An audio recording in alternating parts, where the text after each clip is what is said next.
good. So we got the body in there.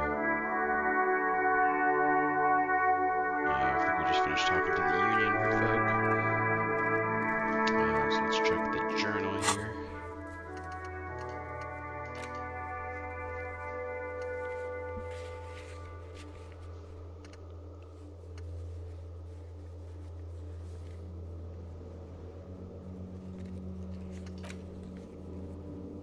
That's a Wednesday thing.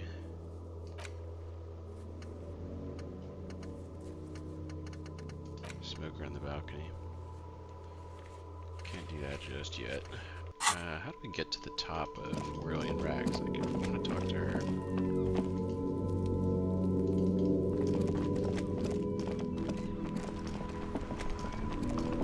Like, how is she getting to the top? Probably has some bags, I can sell. Or bottles, rather. The tear machine stands in the corner. A sign says, 1 bottle equals 10 cents. No. You need tear to use the tear machine. Yeah, that makes sense. Anything I can steal? To the left of the croissants and juice bottles, several packaged raincoats fill a low shelf. One is missing. No one need be any wiser. You're the boss. I mean, I feel like I should have enough authority with my boots. So I wanted some signatures, but that's not going to happen until Wednesday. The other lady wanted us to look into the drug shipment. It didn't seem like any of the lorry drivers. Looking for something, Ront? Come to tell me to fuck off again? You could push him by asking him to show you the soles of his boots. He definitely looks like someone capable of a lynching. Yeah, let's go. Binnenmeier in the Stompers, Ront? For sure, I can demonstrate them. On the bottom of the man's boots, you see an intricate tangle of threads with no immediately discernible pattern. The wind howls over the bay of Rivershore, a cascade of cold air flowing through the tangled city streets. It sure is. Custom made. Cost me a pretty penny. That's weird. You'll see when the time comes, officer. True patriots carry Revachol in their very souls. Technically, you're stomping on Ravachol every step you take. God is asking. I know you people don't understand poetry. What does he mean, you people?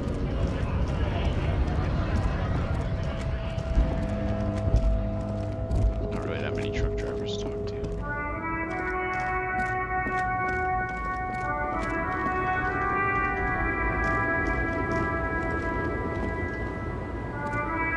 The woman is still hunched over the railing, her head Huh? What is it? See you, lady.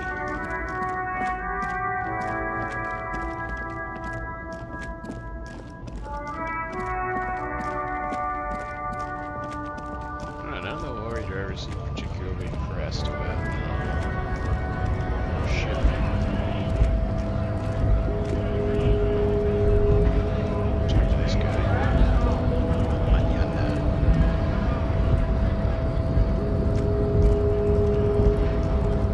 Hola, wandering man. How can I help you? Not supposed to tell him that. Los Ardis? They're an independent militant group. A bit too high-strung, but it comes with the responsibility.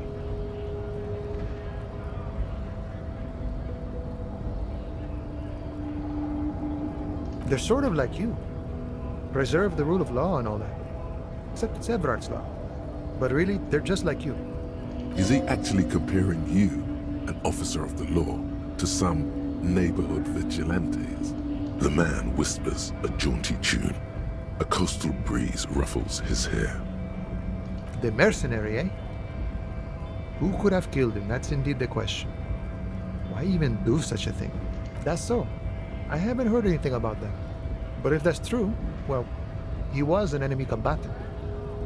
He was an agent of the opposition, attempting to undermine our honorable efforts. I ain't the murdering type, but that's just me. Large organizations like our union have all sorts of men, with all sorts of skills. Understood. This has been of limited use. Still, thank you. No problem. I wish the best to you in your search.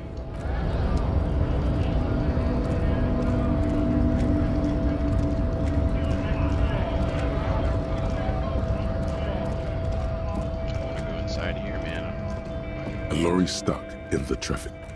I don't want to break into things.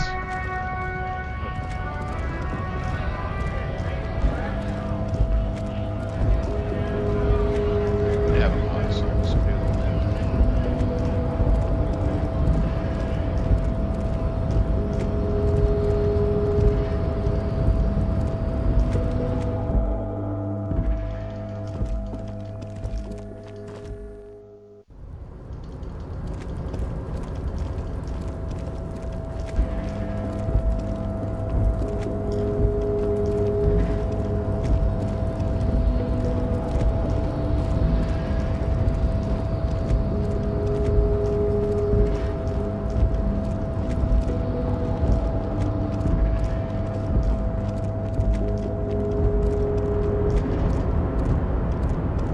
Oh, hey, mister.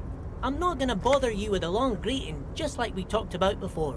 I know you're probably a busy man being an important police officer God and all, damn it, Leah. and personally, I think the more people keeping the peace, the better.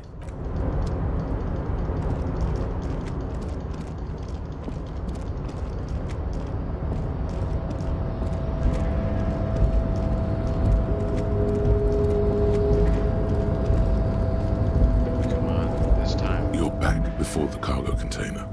Its draw has not lessened since you were last here. 3% If I like anything, those odds. it's bad, Damn it. as it's always been. It's impossible to open a container with rhetoric. Maybe you're losing your mind.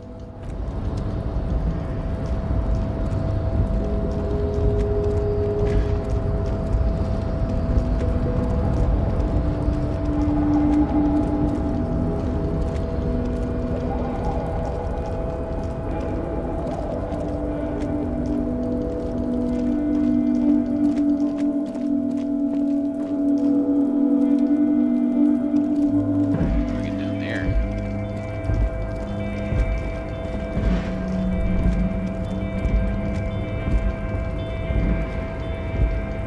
Wish I could jump down there. Oh wait, this was the shack roof.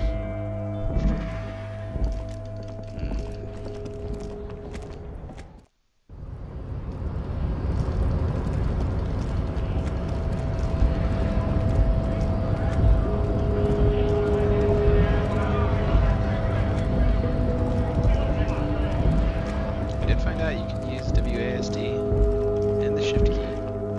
So we're flying now.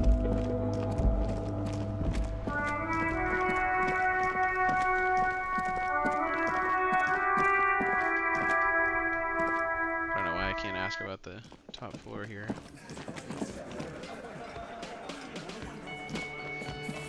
Behind the dockworkers, a ceiling height window. The hawthorn branches scrape the glass like bony fingers. It's not time yet.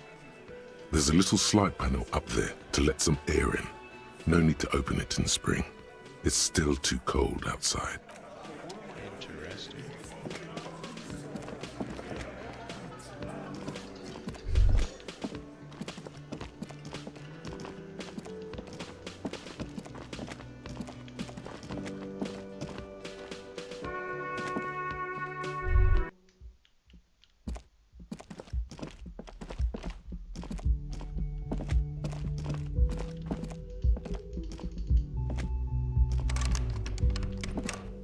Alright, just no roof access, huh?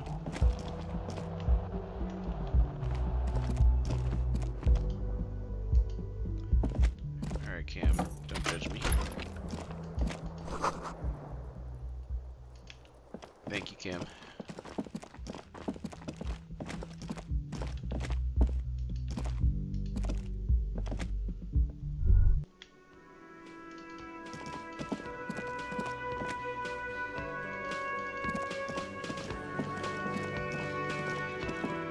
You see a heavy steel door with a prominent dimple lock. It's painted blue. The cobalt blue surface feels rough to touch. The stainless steel door is flush with its frame on every side. Old cobalt paint, rough on the fingers. 40, 50 years since this was painted, maybe.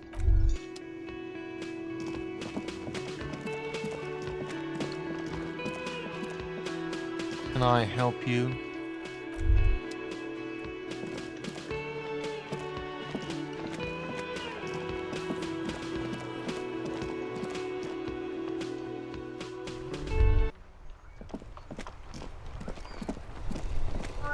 Snow covers the white on blue police livery of the motor carriage. The white colors nearly meld together. Do something important? Something murder-related? There's always something important. Doesn't mean you can't take a moment to admire this piece of machinery. Even at a standstill, the unibody Caprice Kanema looks sleek and dynamic. The cabin is tilted frontward to give it a more aggressive, hunched look. Someone has waxed it recently.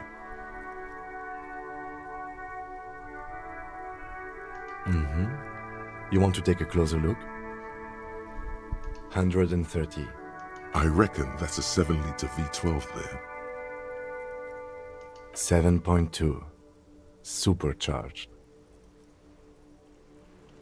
Rad.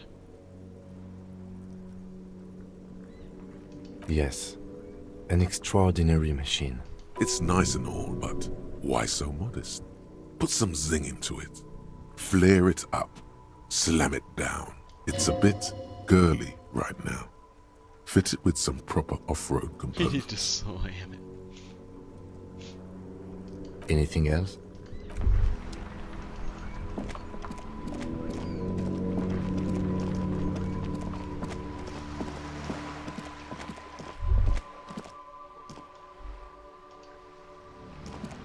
Hello again, sir.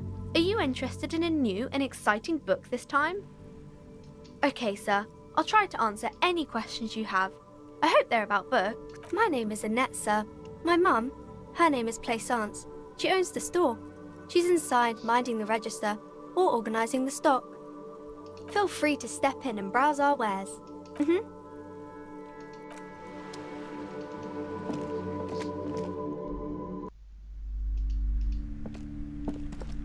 What have you found? And also, do buy the books. There may be teachings in them. A novelty dice maker? Well, spit it out.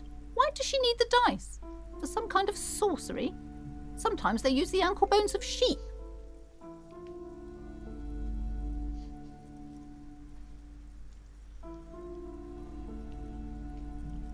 I don't understand. If it's not her, then where is the source of the doom? How did she explain the curse? Before you say anything, ask yourself, is the woman really able to withstand the truth? Just don't say you don't have any answer yet. The uncertainty is killing her.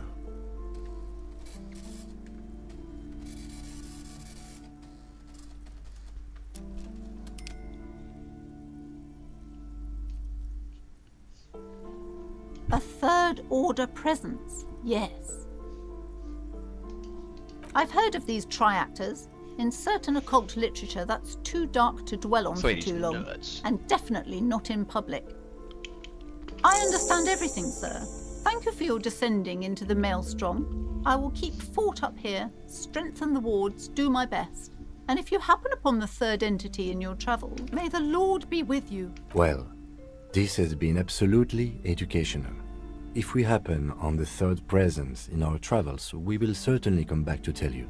Should we get out of here before the vortex collapses?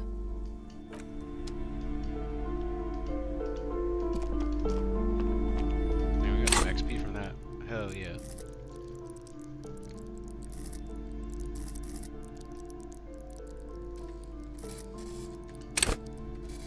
Oh, my volition still kind of buns.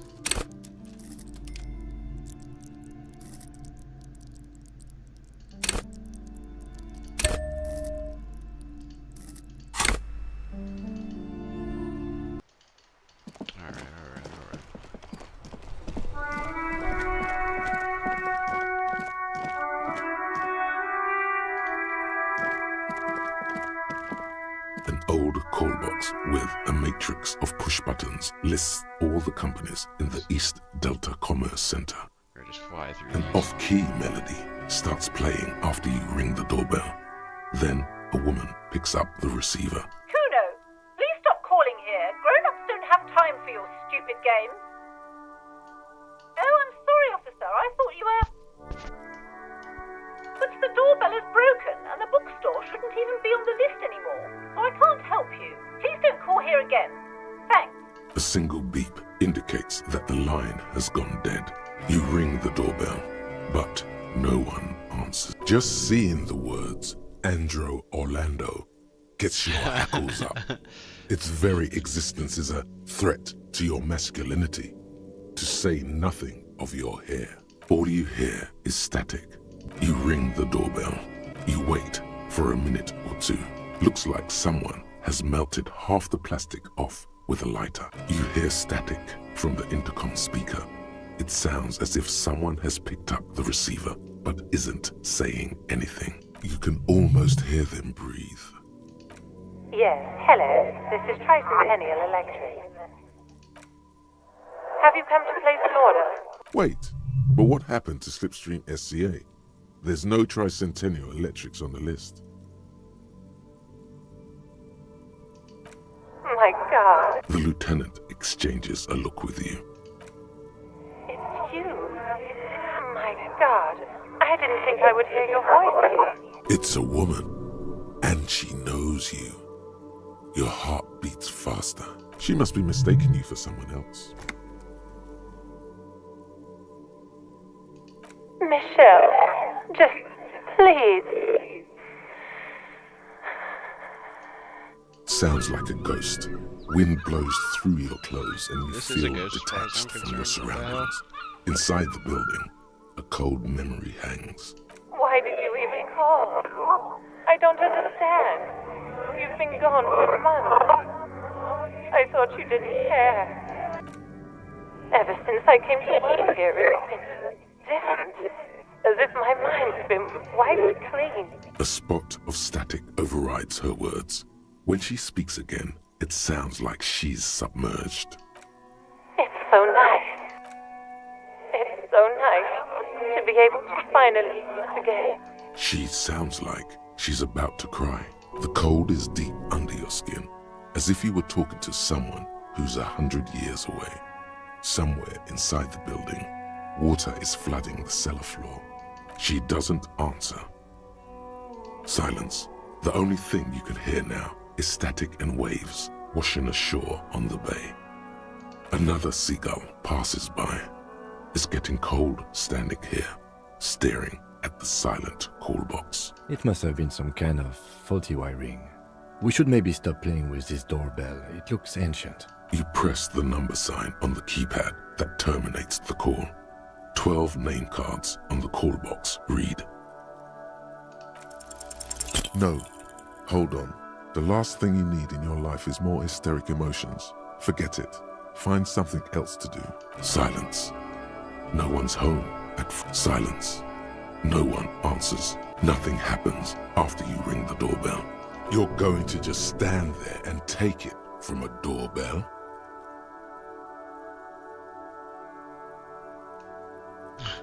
The doorbell agrees. Silence. No one answers. This button looks new. This button looks new. Yeah, it's the dice makers.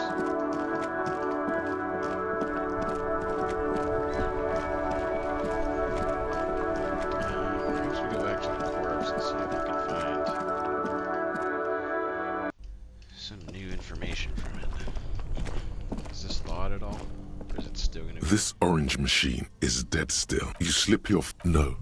This is going to... If you want to try... Equip the pry bar by going to the Tools tab in your inventory.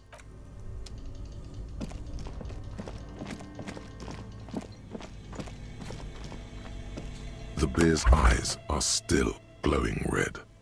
It's guarding over the freezing corpse.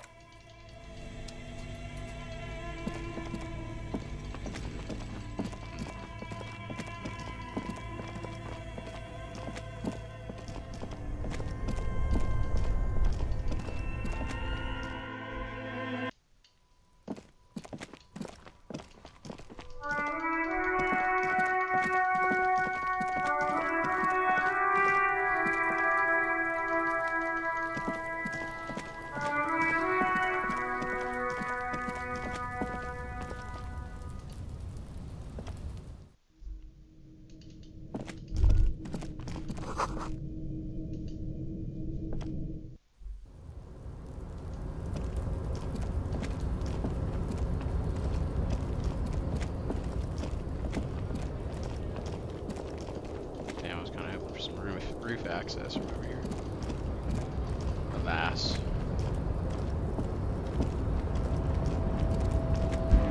Not up here either.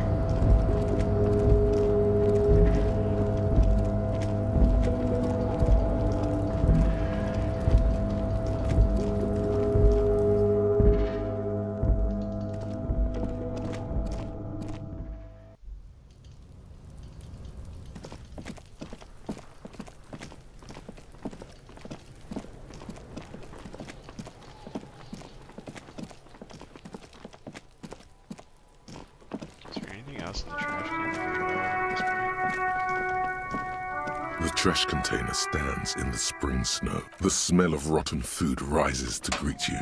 You see soggy cartons, dirty rags, and organic waste. It's just organic waste, cold and slimy on your hands. Apple and potato peels, mostly. Unidentified sludge, and the occasional chicken bone thrown in for good measure. But hey, what's this? A blue piece of plastic sticks out from the apple peels. It's shiny. Looks like the corner of something. Something larger. Damn it. A clipboard. A blue plastic clipboard with moist papers hanging from it. They look badly damaged, but you can still make out forms and notes, written in a man's handwriting. Officer, is that your paperwork? It is. Look, the plastic has the RCM street grid on it. You've even got an autopsy form in there. If you don't mind me asking, how did this get in the trash? For the great bloodletting. Well, lucky we found it. You should take stock of what remains, just to be sure some has not made it into the hands of the RCM's adversaries. Organized crime and the like. There might have been police secrets in your notes. It would also not hurt to start taking notes on the case. Now, tell me what your eagle eyes see. Or are we finished? Some items, such as the ledger you found, are interactable. The container sounds a muffled gong.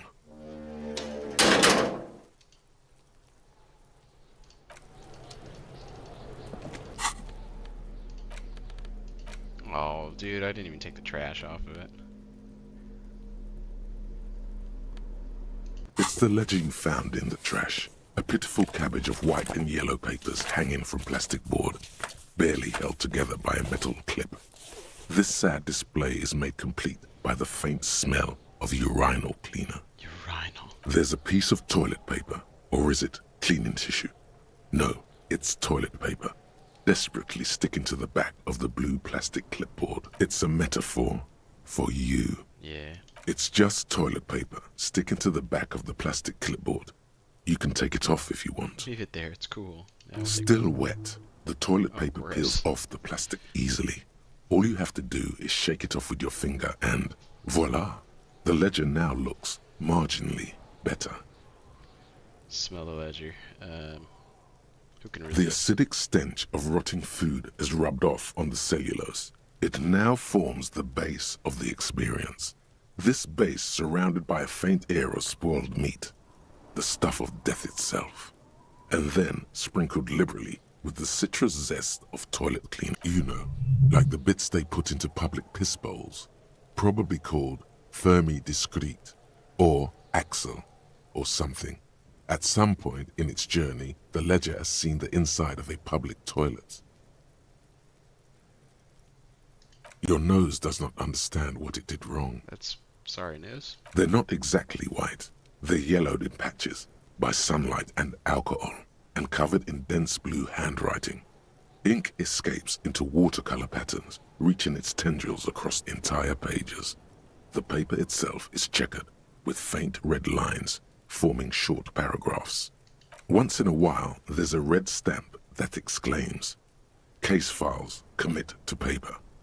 The case files themselves are plenty. You count more than 100 sodden, crumpled up, earmarked pages falling apart in your hands. They appear to be sufficiently organized and extremely dense, if mostly illegible.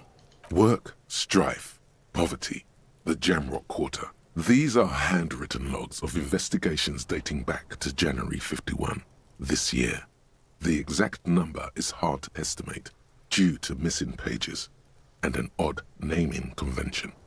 but there are at least 20, maybe 30 cases. Undertaken. Not completed, mind you. What do you mean? Is that all? There is, for precisely one more. 15 pages near the end remain untouched by the damage.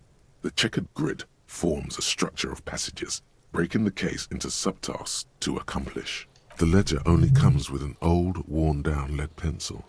Lead It will without an A. do, barely. But the lieutenant looks at his blue notebook.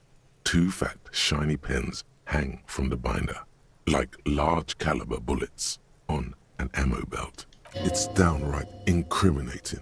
He has little choice but to give you one, although he really does not want to. He is not really saying anything, just standing there, looking at them. Absolutely motionless at first, then animated, slowly, imperceptibly even. The lieutenant begins to browse his notes again, leaving you to the case files, onto the paper with a brash free hand, uncannily similar to the rest of the letters. The wording comes easily. It's almost robotically simple, a language developed for mental rigor and simplicity. Inspect the victim's body, get the body down, interview the cafeteria manager. A satisfying slash sounds across the paper. You're done, it seems to say. And you, and you. And a fuck you to you too. That last one cuts a slash right through the paper. Things to be done and things already done. The composition of reality.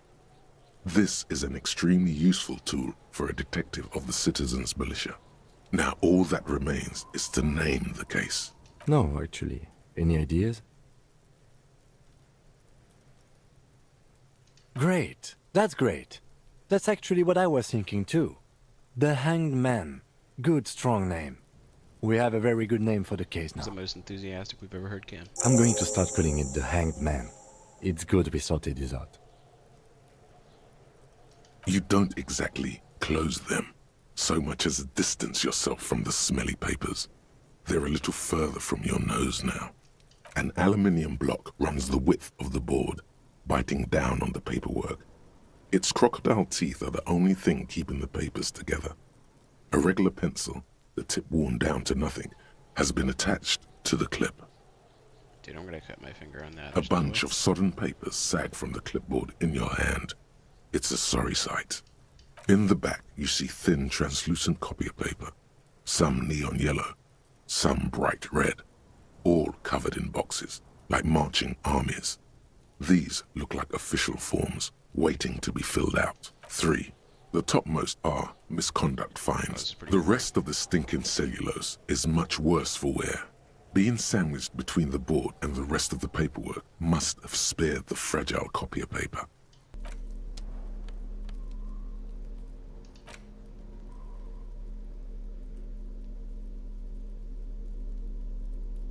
You take the legal documents out of the envelope. A 12 to 40 month construction period and the zoning plan in the addendum. There is no loophole. The simple truth is the current residents are going to lose their street access, and for the next 12 to 40 months, their lives will be dominated by constant construction noise right next door. I mean... I should have seen it. Evrard probably has eyes on us, but we could try to get other people to sign this instead of those listed. Or you could forge their signatures yourself. By the time he finds out, we'll already be gone. However, we'll need access to the coast before we do anything. Evrard won't believe you got villager signatures if you can't even get to the village. You can try a forgery as soon as we can cross the waterlock.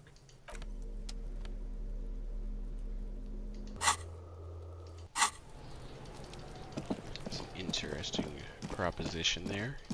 I like Kim. He's by the books, but at the same time, he's flexible enough to get results, and he has a conscience. Excellent. Still detective. here. Stuck in this damn jam, my man.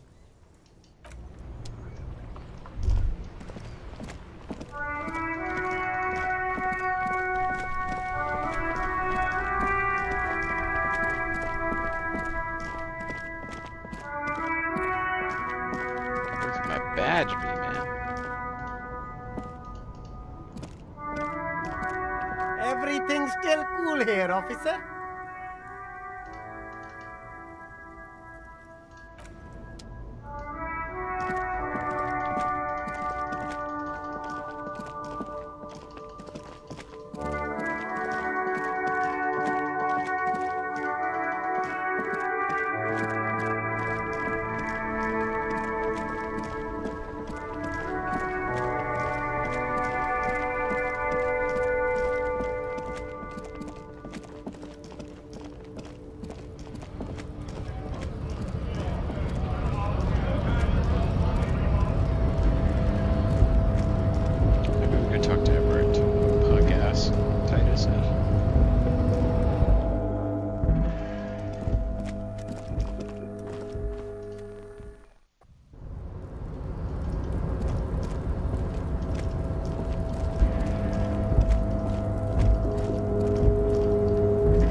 Mr. Dubois, I hear the meeting with Titus was a glowing success.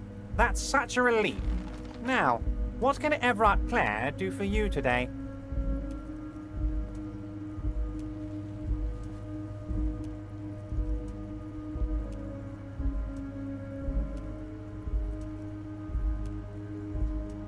Yes, your lost gun.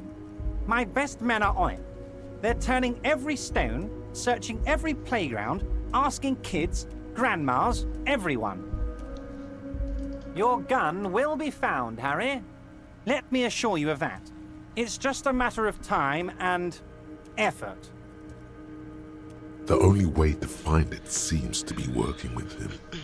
He might even be holding your gun hostage. Who knows? Only one thing is certain. If you work with him, you're going to get it back. And working with him might be the only way to do it. Harry! I was only trying to be tactful. A lost gun is a dangerous thing. I can't have it around in my neighborhood. Kids could be playing gun roulette with it as we speak. Teenage gangs could be arming themselves. Get a hold of yourself, Harry.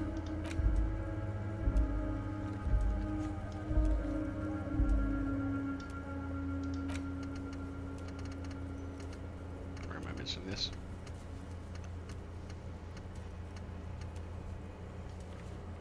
Okay.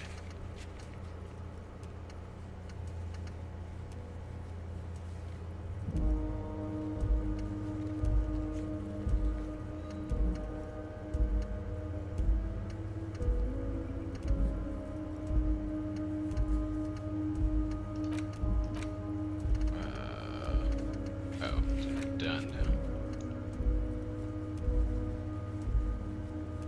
Can I ask the local pawn shop? I did do that.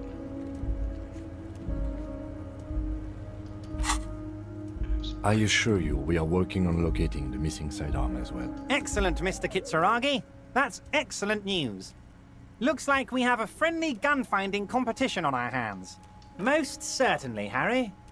Nothing brightens my day like brainstorming these things with you. By all means, Harry, what's on your mind?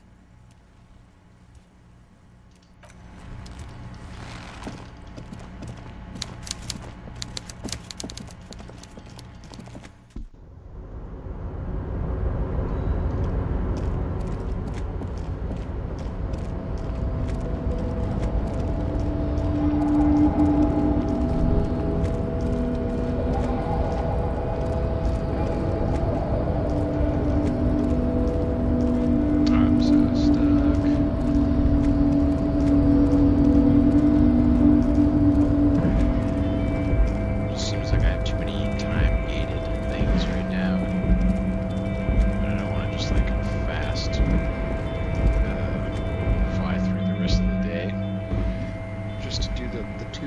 I have.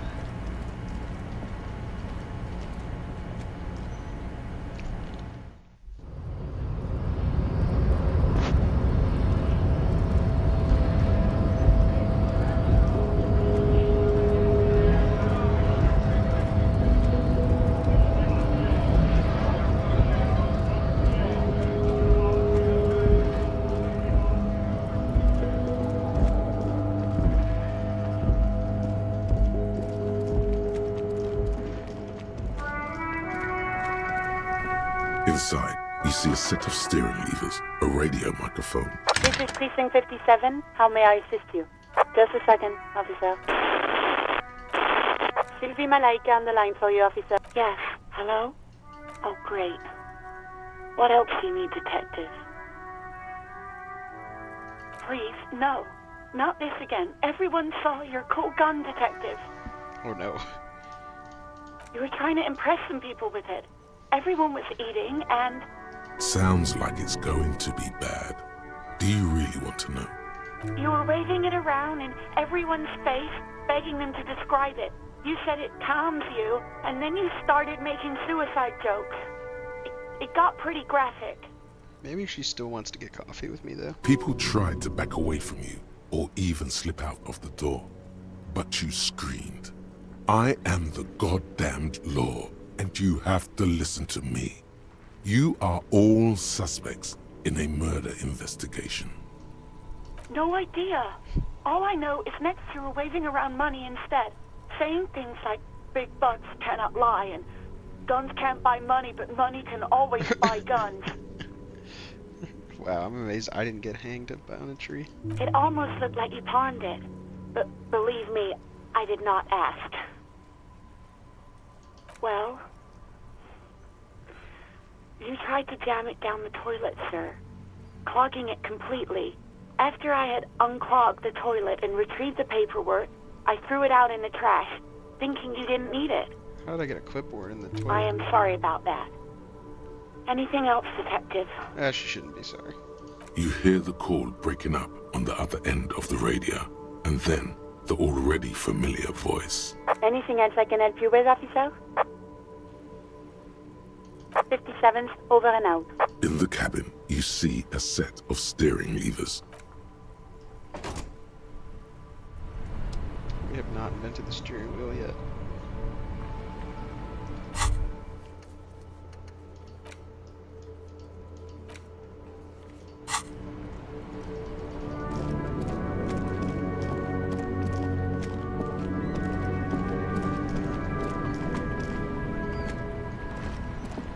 Gun was pawned.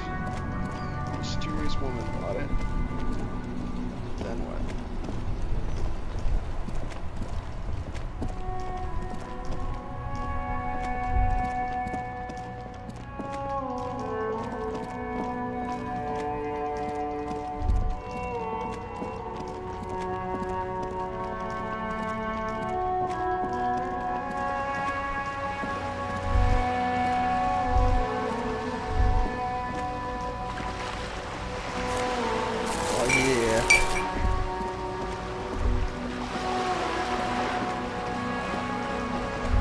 Alright, we got tomorrow's rent already taken care of. That's good.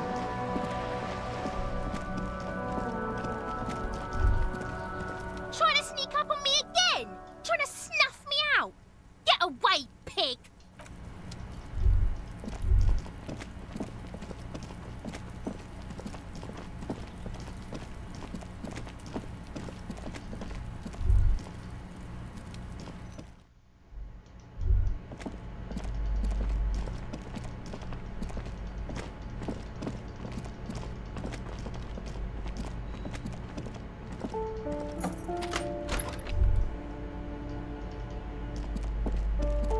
A plaster cast bust depicts a middle-aged man with impressive sideburns. He's known as the father of scientific communism, also known as Masovianism. His theories about economic history greatly influenced, some would even say sparked, the anti-centennial revolution.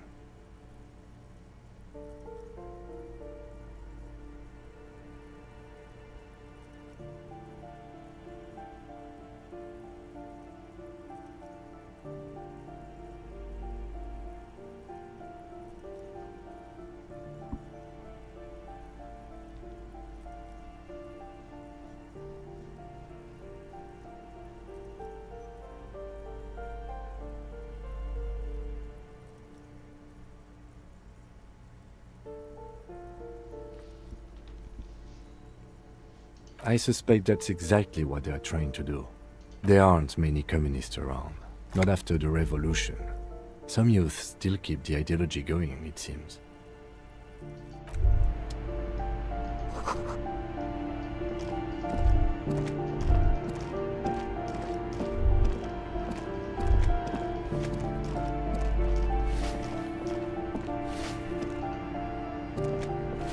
Give me a moment.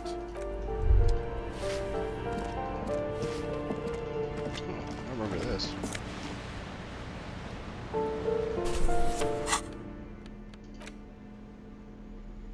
The cover features a row of concrete buildings with a monochrome rainbow in the sky. It tells a rather excruciating story about two lovers during a period of ethnic unrest in Yugograd. The book has been filed under psychological realism. In your hands, you hold 16 Days of Coldest April by Yekaterina Dahl. The cover image shows a row of concrete apartments above which span a black and white rainbow. Indeed, the book is unusually heavy in your hands, as though the cover were lined with lead. You flip through the book. The pages are thinner than you realized, and the type quite small and tightly set. It's nearly 600 pages long. Gross. The back cover is dominated by a black and white photograph of the author. She can't be much older than her mid-30s in this photograph. And yet, from this cover, the eyes of a sad old woman stare back at you. In cold, detached prose, the author describes a scene from one of the Yugograd riots in the 20s. Youths overturned motor carriages and set trash cans ablaze, while heavily armored guardsmen dash in and disperse them in a flurry of baton blows. As ethnic tensions run wild, a pair of young lovers meet each other on the street. Somehow, in the middle of all the chaos, they manage to lock arms and look into each other's eyes. It would physically hurt you to keep reading. Are you sure? No, I don't. Fuck it. Do it. It can't be worse than what you've already felt. You've made the right life choices today, sir. I did not need that.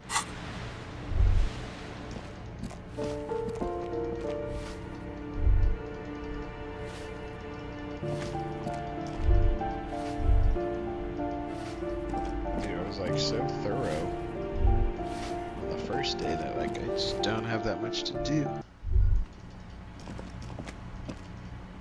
What door is that? I remember that door. Oh, it must be the balcony. Or the other exit. There's nothing up here, huh?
I have really outdone myself. This is divine. Yes, that's what you need, Gaston. More padding on that fat arse of yours. I hope your heart gives out.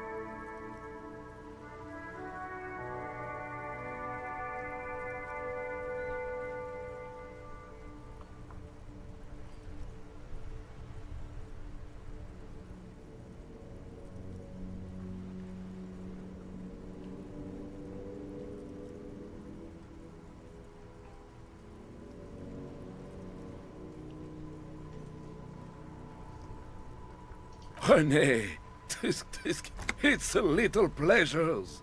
Life doesn't need to be a struggle. Hello, officer. How might I be of assistance on this fine day? Let me think. I heard someone was hanged and left on a tree for a week. But that's all I know, really. No, officers, I'm sorry. And I really would like to assist.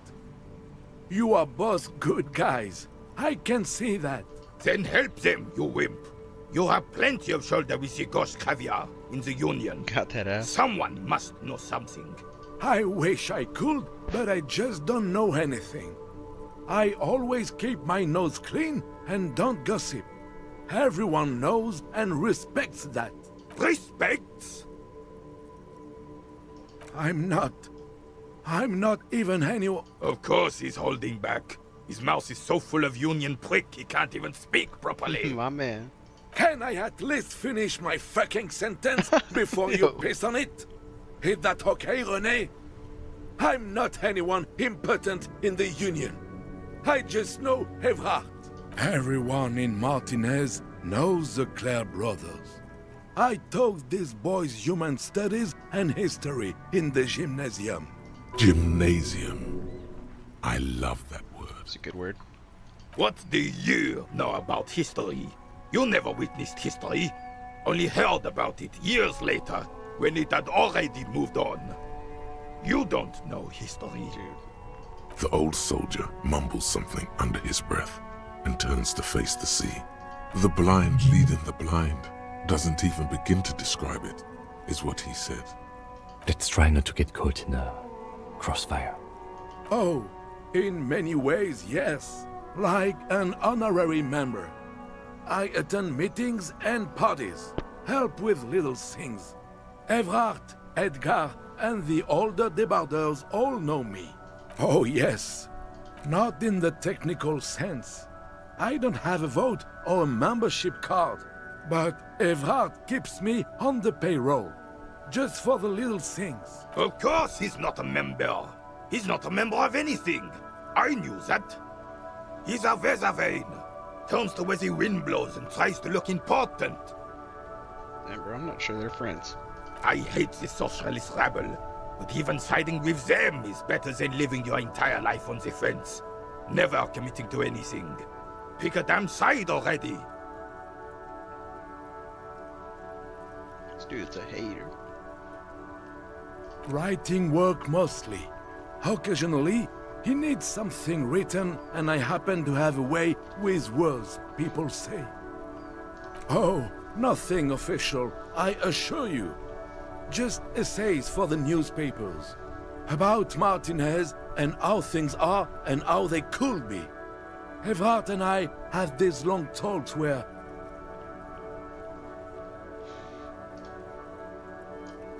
Well, he tells his little penman exactly what to say. It's commie propaganda, plain and simple.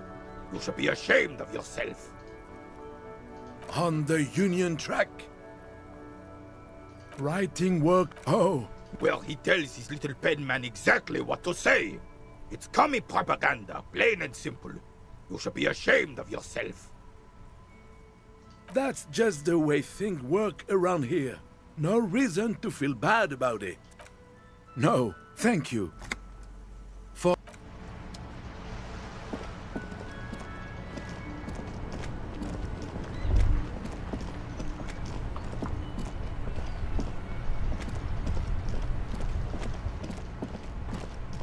The worn and beaten wooden planks of the bench do not look overly comforting.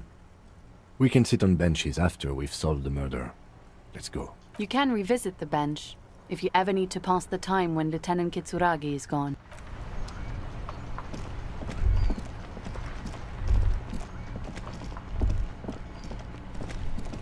Alright, what are my current leads?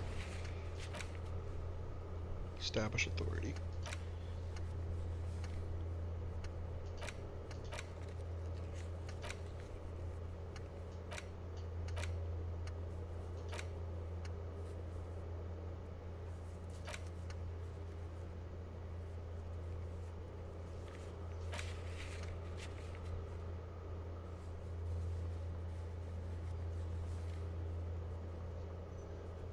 What two people would know about the tattoos? Measurehead, maybe?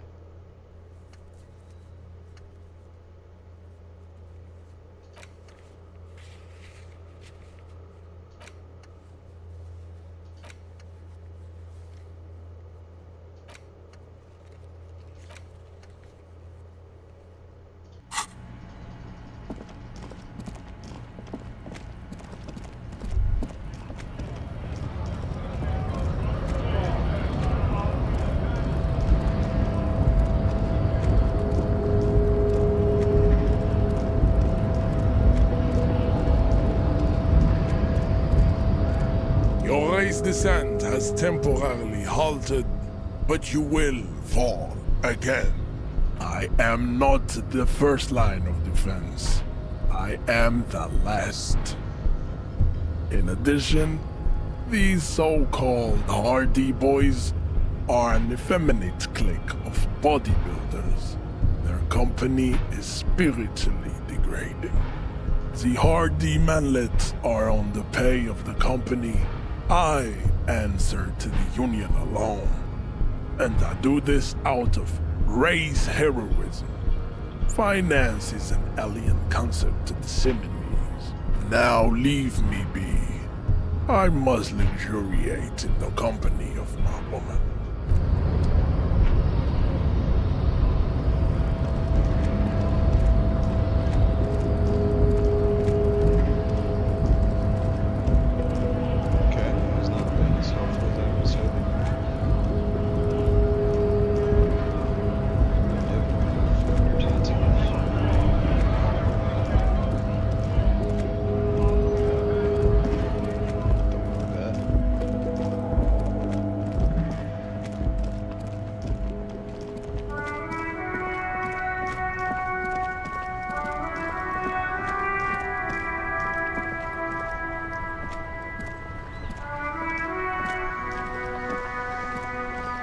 Vigilance officer, what can this old carabiner do for you? It's a Bell McGrave, 4.46 caliber, breech loading, Revachol made. Good weapon, accurate and reliable. His moves are quick and precise as he first checks the weapon, then aims it at the sea. This man knows firearms intimately. This one's inoperable. The bolt spring is missing and the mechanism is jammed shut. Still a beauty. Where did you find her? I'm not surprised. There are probably lots of forgotten wartime weapons lying around here. Back in the day, everyone had something stashed away. As for the rifle, I don't know what else to tell you. These BM-446s are an antique. No one uses them anymore. The ammunition is impossible to find. Haha. Ah, yes! King Philip III, on his steed. A reminder of what Revachol once was. Oh, absolutely. At the mercy of a cocaine-snorting tyrant who emptied the treasury so he could sleep on a bed of gold. Cocaine? Cocainum? Sounds like our kind of king. And just imagine what kind of cocaine a king would have had. A superpower, feared and respected. A testament to what this country can be under the leadership of a true king. Someone who knows how to rule right. For doing my duty in the heat of battle. For looking my mortality in the eye. When men like Gaston here hid in the bushes and shat themselves. He saved some muddy princeling who foolishly strolled into the front line in his gown of velvet and gold. Fine.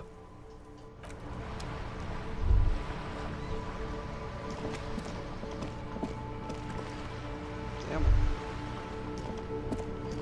So, where are we here?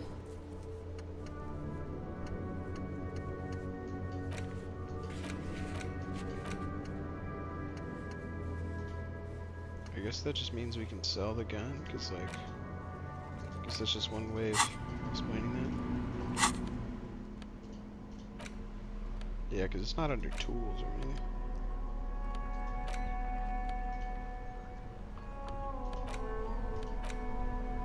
Yeah, might as well go sell some stuff.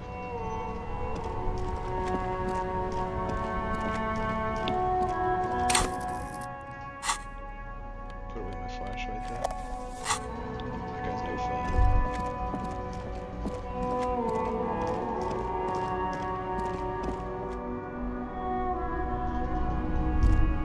Hello, hello.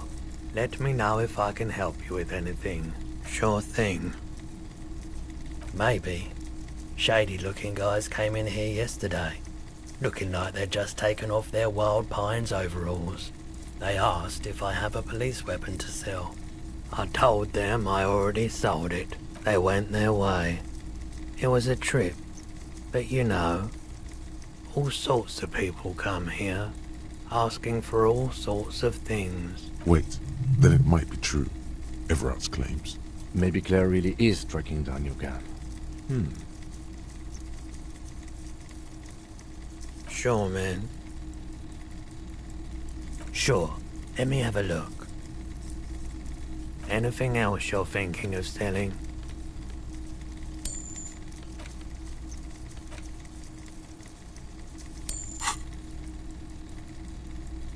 Another time, perhaps.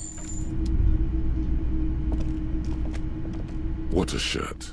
All other shirts pale in comparison to the muscular man with antlers and immense Zweihanders. Dude, 2 Zweihanders? Alright, well I'm already kind of a beefed up beast, so... A typical Martinez streetlight sits among assorted floor and table lamps. 700 real. A bargain, I dare say. A bargain? No, it's not. He's trying to sweet-talk you into buying trash.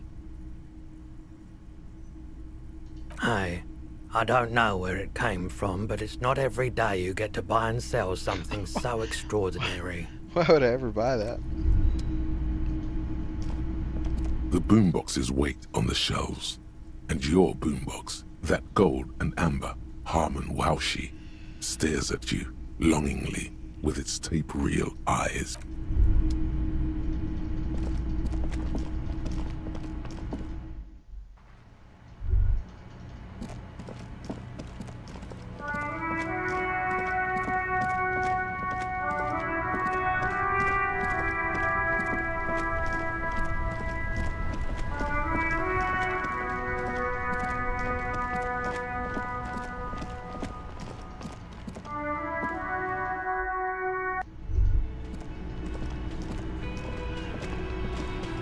I've got nothing to say to you.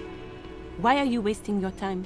Obviously, I'm a lawyer, a legal counselor for the Dock Workers Union. I would urge you to consider what you say to my clients. Aggressive, you make your living enforcing violence. These people are just dock workers. So you were spying on us, and now you represent murder suspects. Just dock workers. We've talked to Everard Clare. We know who these men are. The Union's militant wing. Listen, you moral intern lackeys. You're a mob, enforcing the unlawful privatization of Revachol. 20 fat men in the Occident are stealing it all, and you're their bodyguards. Fuck yeah. So ask what you came to ask, or get back to your commanders.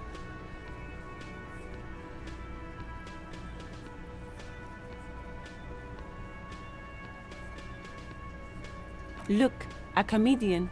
Do your job, ask your questions, then get out of Martinez. What are we going to do to you? You were specifically asked not to say that, and then you said it anyway, you junior delinquent. But you still did. The Union isn't going to do anything to you. It is not a crime syndicate. It is a labor organization.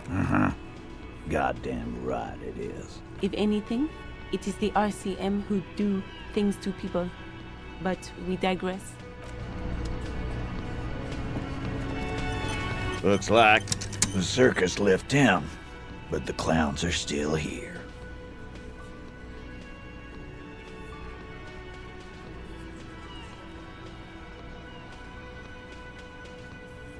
What are you talking about, madman? There's no 8th Hardy Boy, there's 7 of us and we're all here. Or what? You want to be the 8th Hardy Boy? Okay. We ain't hiring.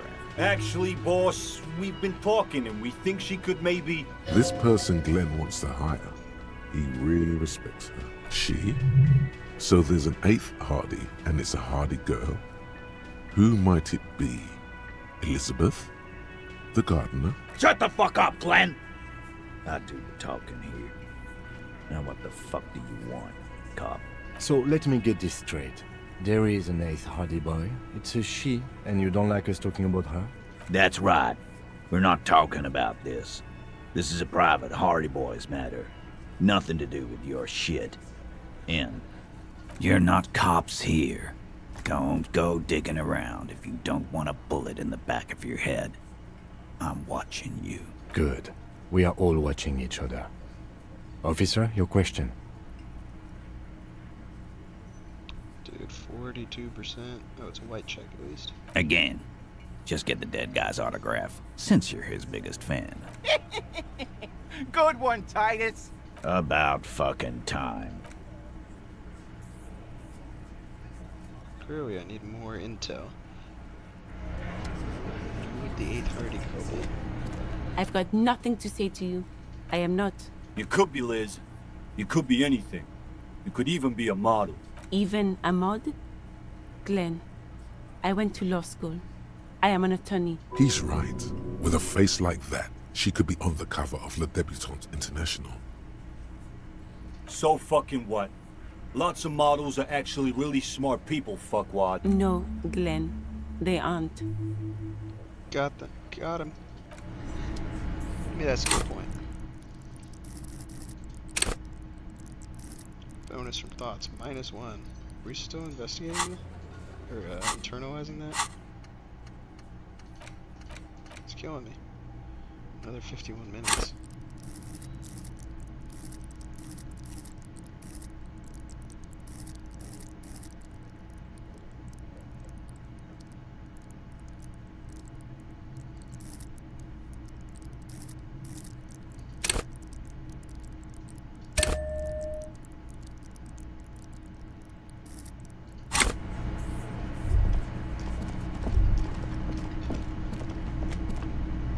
Can I help you?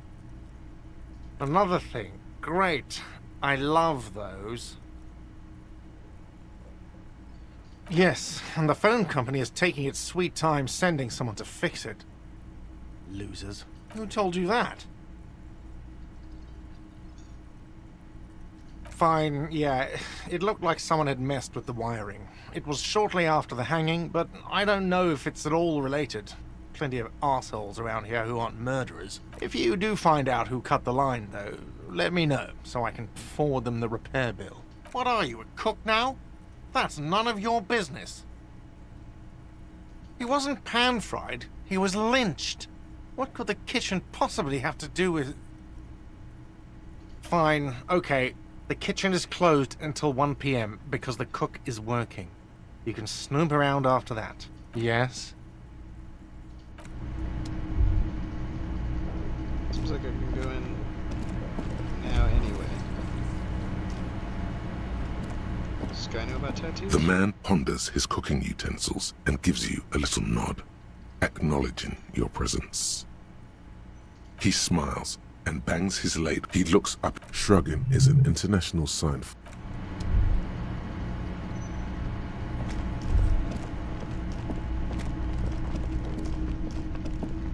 Where's that lady?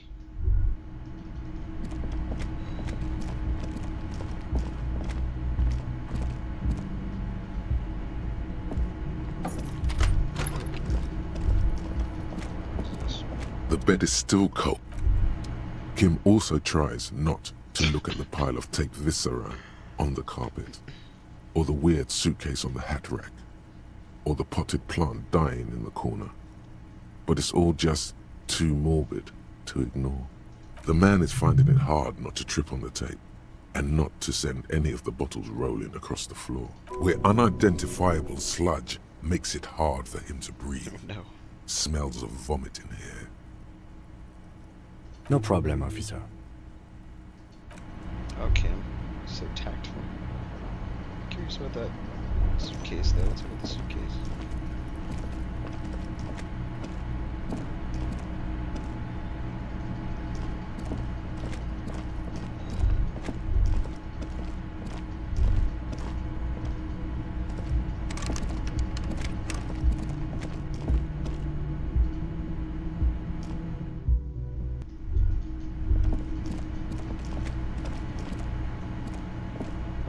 Oh, hello, dear.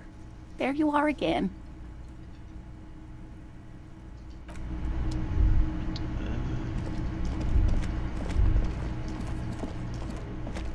I don't know why this guy's just here.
This is the night watchman's booth. The name on the door reads, René Arnaud.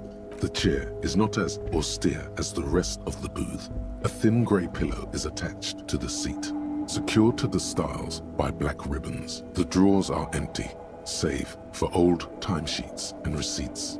One small box, however, does hold some cheap painkillers. You take the painkillers. They are yours now. Oh boy, where to start? Elevated risk of dementia, mini strokes, Prophet's disease, sudden death, hair death, erectile malfunction, critical flatulence, watery blood, black mucus, uncontrollable weeping, increased sensitivity to La Opera, inoperable joint disorder, total spinal collapse.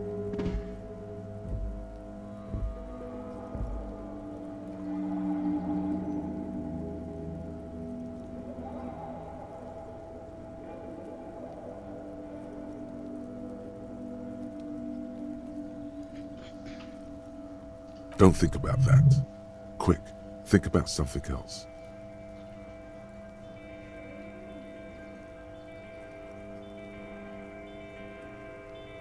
The enormity of the case before you dwarfs the list of side effects.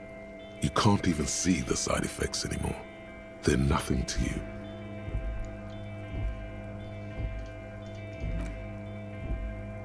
You stand and exit the booth.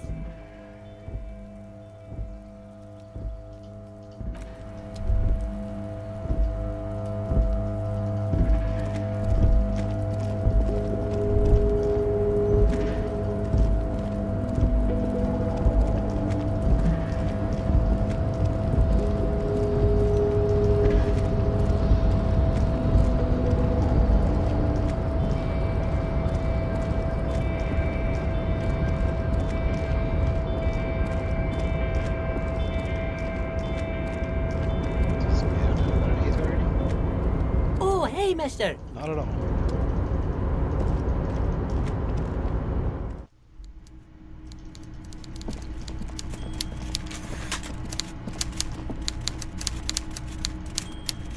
Mr. Dubois, every worker,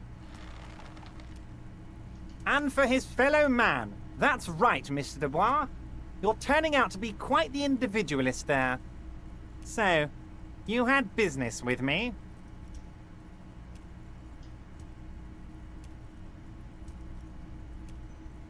Most certainly, Harry.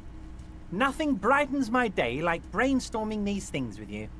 By all means, Harry, what's on your mind? Most certainly, Harry. But of course, it's the least I can do for my good friend Harry. I'll do it right after we've concluded this talk. You can now go and tell Titus about this. See what he has to say. Also, Harry, here's 5 real. Oh, I wasn't offering it to you, just holding it out there. But I'm willing to share information. Was there anything else? Oh, they are simply... Old Theo used to run them, but... Interesting. Who's second? They're almost... Work with them. Separate one from the herd. Oh, that would definitely be Fat Angus. His feet smell from a city block away, and he's always having noisy stomach troubles. Horrible, revolting guy. You would die, Harry. You would die, and in the process start a bloody and completely unnecessary war between the Debarders Union and the Citizens Militia. Angus, his ever-growling stomach, and his smelly feet are all part of the Union. You have as much right to arrest him as I have to arrest your partner here. Actually, less, because this is my hometown, my territory, and my backyard. You are a guest here, Harry. Please remember that. Oh, Harry. This is getting real grim, and there's no need for that. We are friends. By all means, Harry, what's on your mind?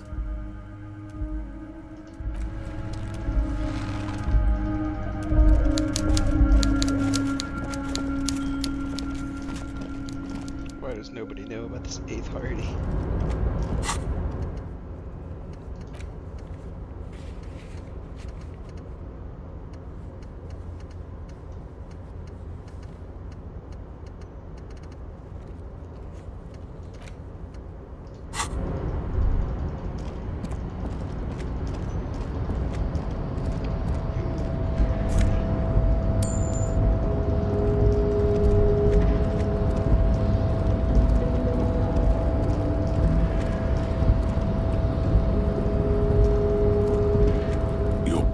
before the cargo container.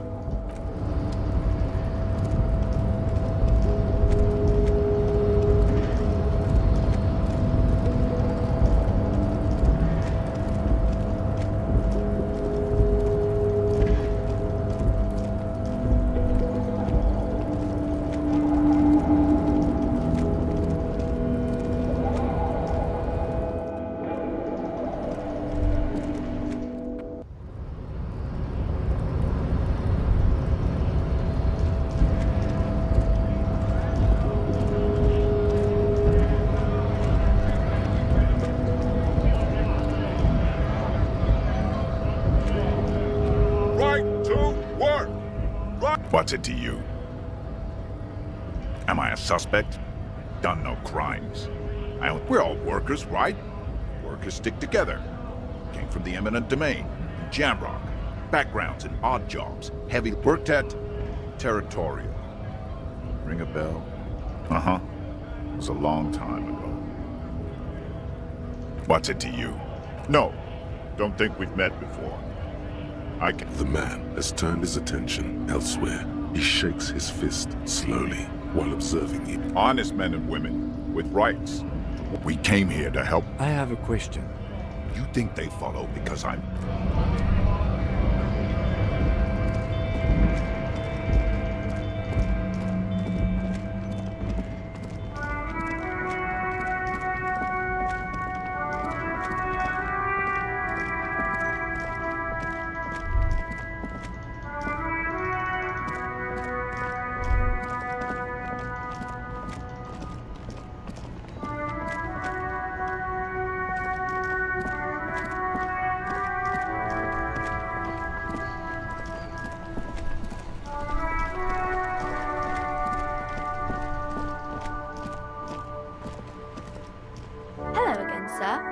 I do my studies at home at the moment.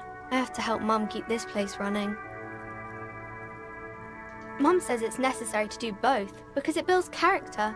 Mum says a proper worker is dutiful. That's how you get ahead in life. You succeed. That makes sense. There is stress and unease behind these words. She's reciting etiquette.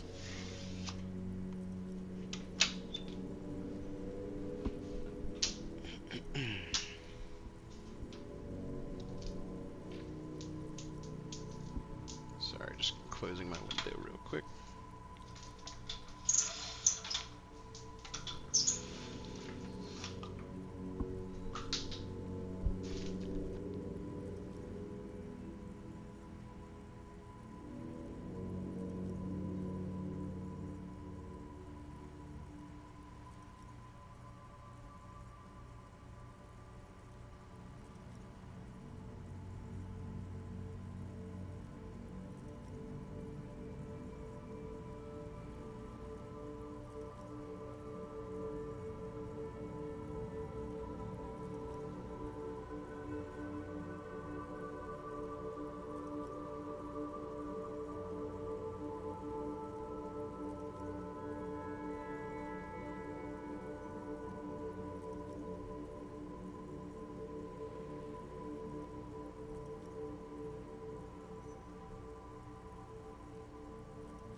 Okay, so I'm hoping she had some info on the murder.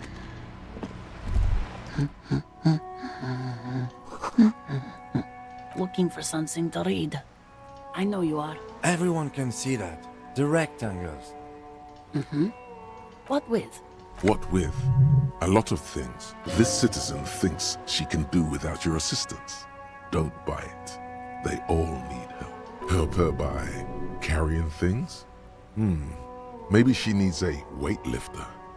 Maybe she needs you to fight her husband. No, that's not it. Her hands move over the book covers. The tips of her fingers look rough, stained with yellow. It seems like she has spent a lot of time at work. smoking. The woman before you nods and returns to her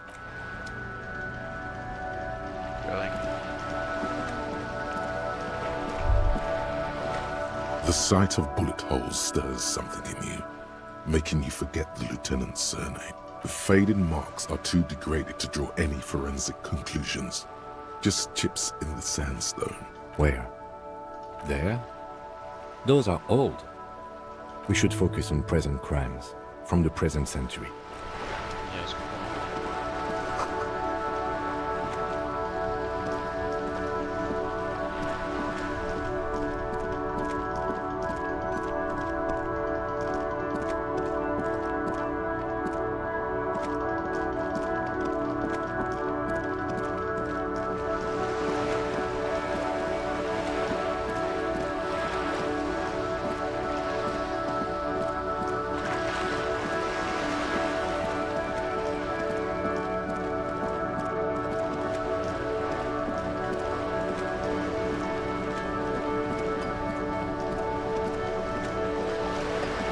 You're back. Good. The lorries are still stuck at the roundabout. If the police is asking, one of the drivers might admit to it. How do you think they're financing this strike? There are thousands of unpaid dock workers going strong for the 4th month straight. There was a shakedown of local businesses preceding the strike. Many were squeezed to bankruptcy to fund it. With all due respect to these desert cacti, the contents of a few cash registers cannot provide for 2,000 men. The local businesses can scarcely provide for themselves. Precisely. Smuggled out of that very gate at night, most likely, then loaded onto lorries and driven to Jamrock. You simply need to find one driver who will open up to you. It sounds like she tried looking into it herself, though she's clearly not the type your typical lorryman would confide in.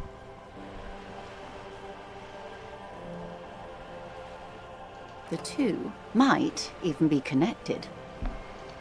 Or not. Though, if you have evidence to the contrary, I'm eager to hear it.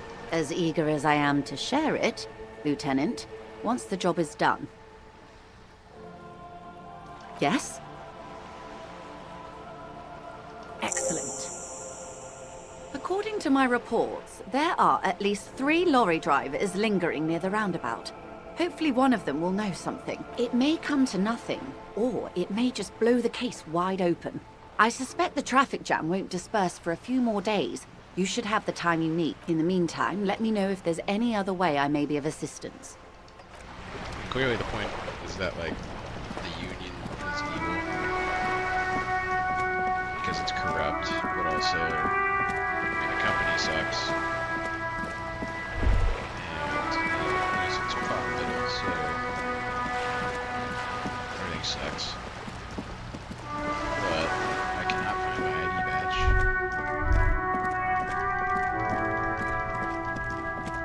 Did I already investigate this fence? I feel like I did. You see a set of tire tracks. Yes, yes.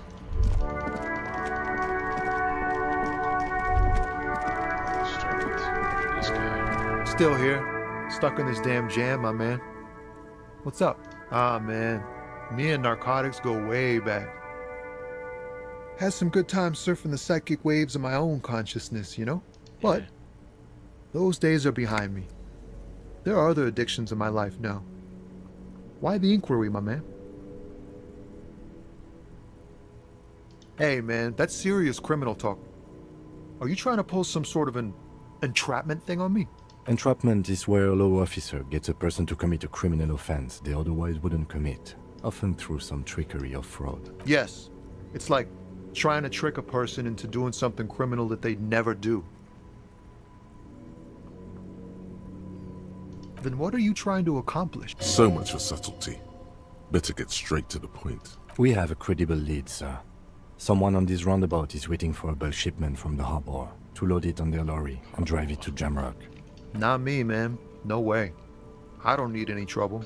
Shit's bad enough anyway. This jam's got folks up in arms, and I'm afraid it's headed toward a conflagration. Look, man, I try to stay away from the criminal underbelly of Revachol. I'm a guest here. You really need to find another man to probe with those questions.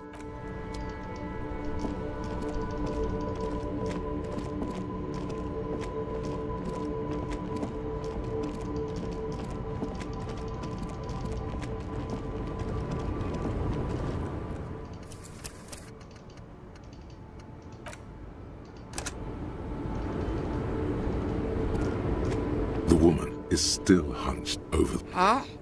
What is it? What do I need drugs for, Lowman?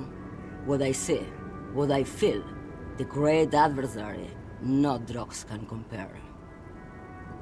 Then what were you getting at?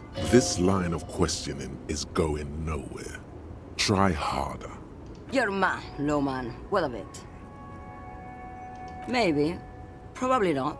Makes no difference to me either way. Just this month, I made half a dozen trips from Saramiriza to Grad, on the U41A. What do you think they take from Saramiriza to Grad?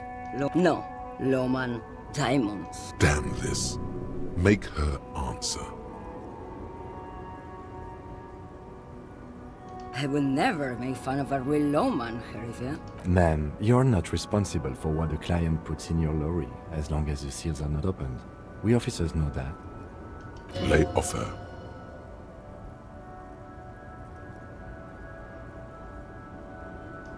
Where do you want me to go? This isn't so bad. I can listen to music, or the seagulls. Look at all the colors and the futures of this world. It's a good palate cleanser, this jamboree. Or I can just relax and let my mind carry me back where it will, to the Great Plain. I think we're done here, no? So it's the racist guy? Damn. I am surprised.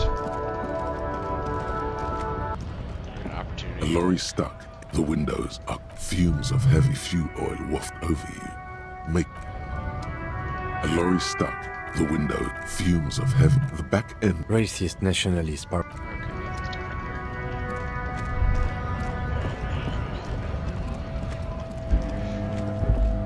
Looking for something odd? Come to tell me to fuck off again? Drugs? They are shit, man. I don't let anything pollute my body. You know where that shit comes from? Saramiriza, Safre, Ilmara. They take the money from our local junkies here and then use it to outcompete us in the manufacturing sector. They take the money from our local They know they can't beat us in a fair fight, so they have to get us to weaken ourselves somehow. It's racial sabotage, racial economic sabotage. I don't go for that foreign piss. Proper booze is made in Mundi. Or sometimes, I like a dram of that Yugograd vodka. Koikos and worse much, but they do no booze. Not in, not out. I'll never betray the purity of my tribe. So you're telling us that you don't know anything about drug smuggling through Terminal B? I don't know shit. And if I did, I wouldn't tell you. What do you think? I can't leave the lorry unguarded. Stuff's been getting looted lately. It's those little kips sneaking around at night. If they touch my stuff, the bosses will be on my ass like ass cancer. There was a bunch of spilled boxes in the back of a big lorry nearby. Yeah, I knew that guy. He was an honest driver who loved this country. We were having a good debate about genetics at the Wheeling in Rags when some kip boys smashed his lock and took damn near everything. Lost his fucking job over it. Since he left, I haven't had anyone to talk to. It's a fucking travesty is what it is. Isn't it obvious? Fucking Sealang, that beady-eyed South Samaran. His little side business is a scam. I wouldn't be surprised if he was peddling drugs as well. That's the one. His tribe are natural liars. It's in their blood. Is your man alright? 100%. He's a lorryman selling his employer stuff. Broke the seals on his Humanox lorry. No doubt he's selling drugs too. I wouldn't be so sure about it. Not until we've heard what Sealang himself has to say. Guess so. I honestly forgot about Sealang because the lady was like only talking about 3 different lorry drivers. Actually, I wasn't even sure that Sealang is a lorry driver, but I guess so. So, which one of those trucks had the rock smashed in the back? I don't remember seeing that. Everything's still cool here, officer. Drugs? I don't go in for that, officer. Drugs ruin lives. Unless you're into drugs, of course. In which case, Drugs are excellent! Mwah! Tasty, tasty drugs. That's very cool. A lot of the coolest detectives do drugs. Sadly, I don't have any drugs on sale. Or at my home, or on my person. Sir, it appears to be true. No drugs in sight. Not in the box of sunglasses or under the speakers. That's even cooler. You investigating that and all. But, I am not a lorry driver. I'm just a street vendor. I don't know anything about that. Who said that? It's the fat racist, right? I bet it's him. He has an agenda against me because I'm an immigrant who works harder than he does. He's a hater. So you admit you're a lorry driver? No, I just said I work harder and he's an asshole. Realizing he can't get out of it. Smart man. Okay, maybe I'm a lorry driver too. A little. But that's not the most important thing about me. That's my day job. This is my dream. Nothing. I told you. I'm not a dumb guy. I don't get involved with that crowd. And what crowd is that? Crowd. You know, the drug crowd. There's more here. He's afraid of this crowd. Whoever they are. More than he is of the racist lorry man. Look. There's bad people doing bad things here. That's all I know. Please don't get me into this mess. I've spent 15 years working my way up. It's a she, okay? The other drivers call her the lady driver. You're better off staying away from her. The way they talk about her, she's no lady. Interesting. Could this driver be connected to the Hardy Boys? I don't know. Maybe. If she is, I haven't gone near her. I don't get involved. I told you. All of them. I don't know. I told you all I know. Are we cool now? I really want us to be cool now. Who exactly is talking about this lady driver of yours? The racist or the other one with the tattoos? All of them. Even the ones who've left. I don't hang out with them.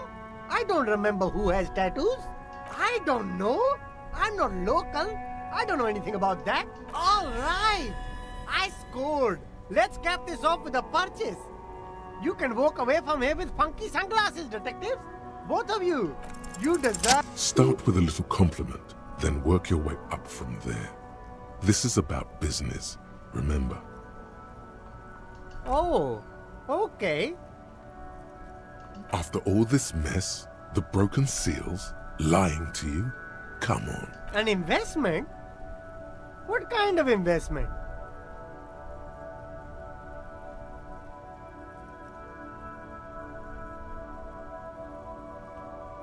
I hear you, officer. What kind of a sum are we talking about here? Sounds like a fair deal all around. Corruption. It's just like bus or seagull. A kid watching out of a window describing things going by. He doesn't like it too much, but what do you do? Hey man, I gotta pay rent.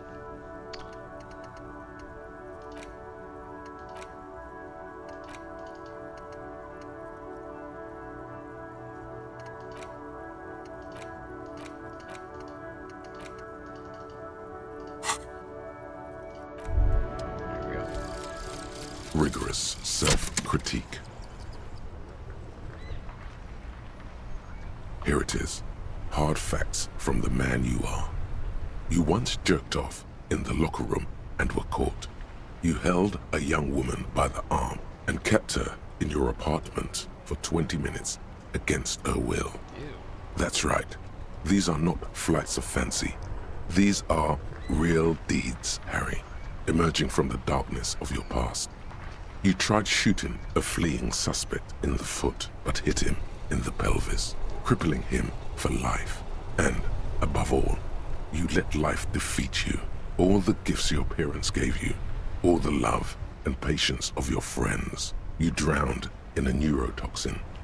You let misery win, and it will keep on winning till you die, or overcome it. That was grim. What do I get?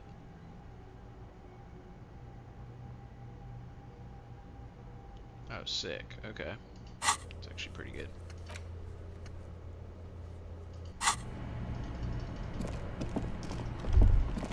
And I picked up $10.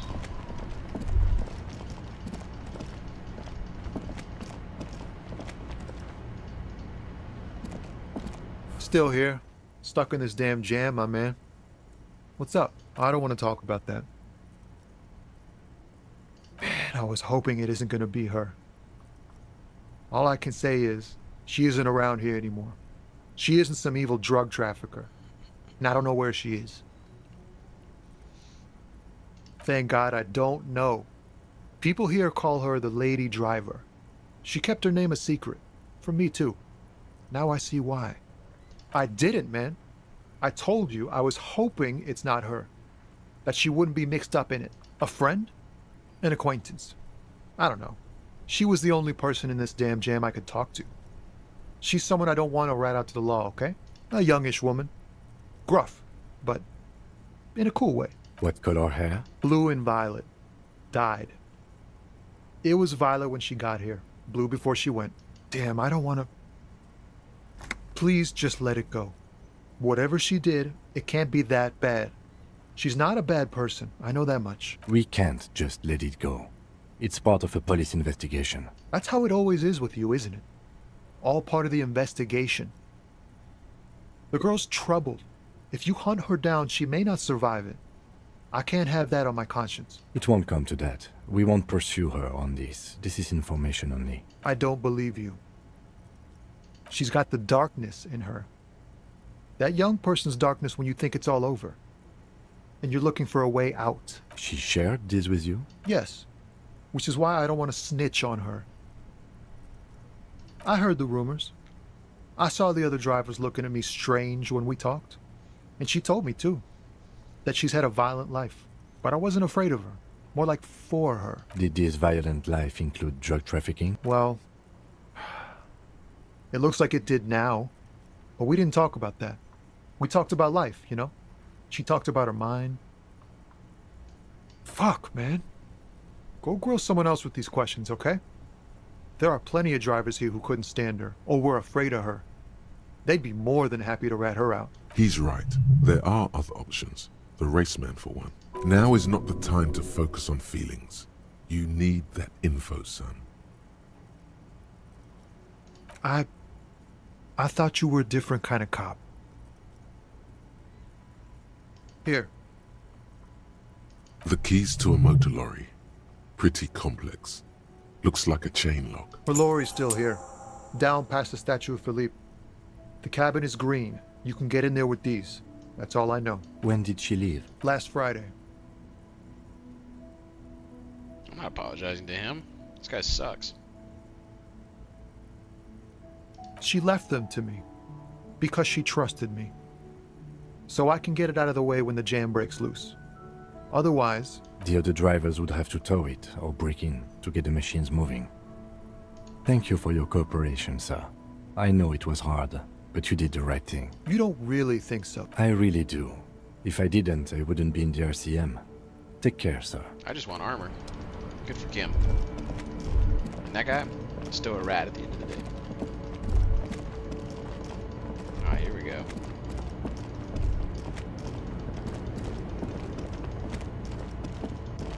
Past the statue. I mean, is it the green one?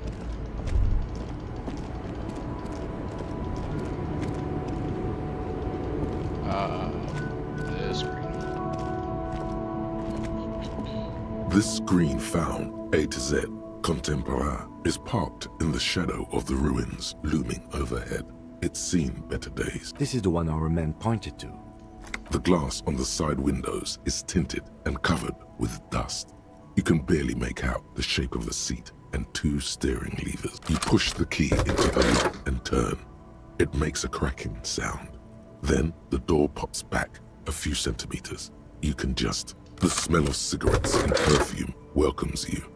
The cabin inside is plastered with old movie posters. Actresses smile from the walls.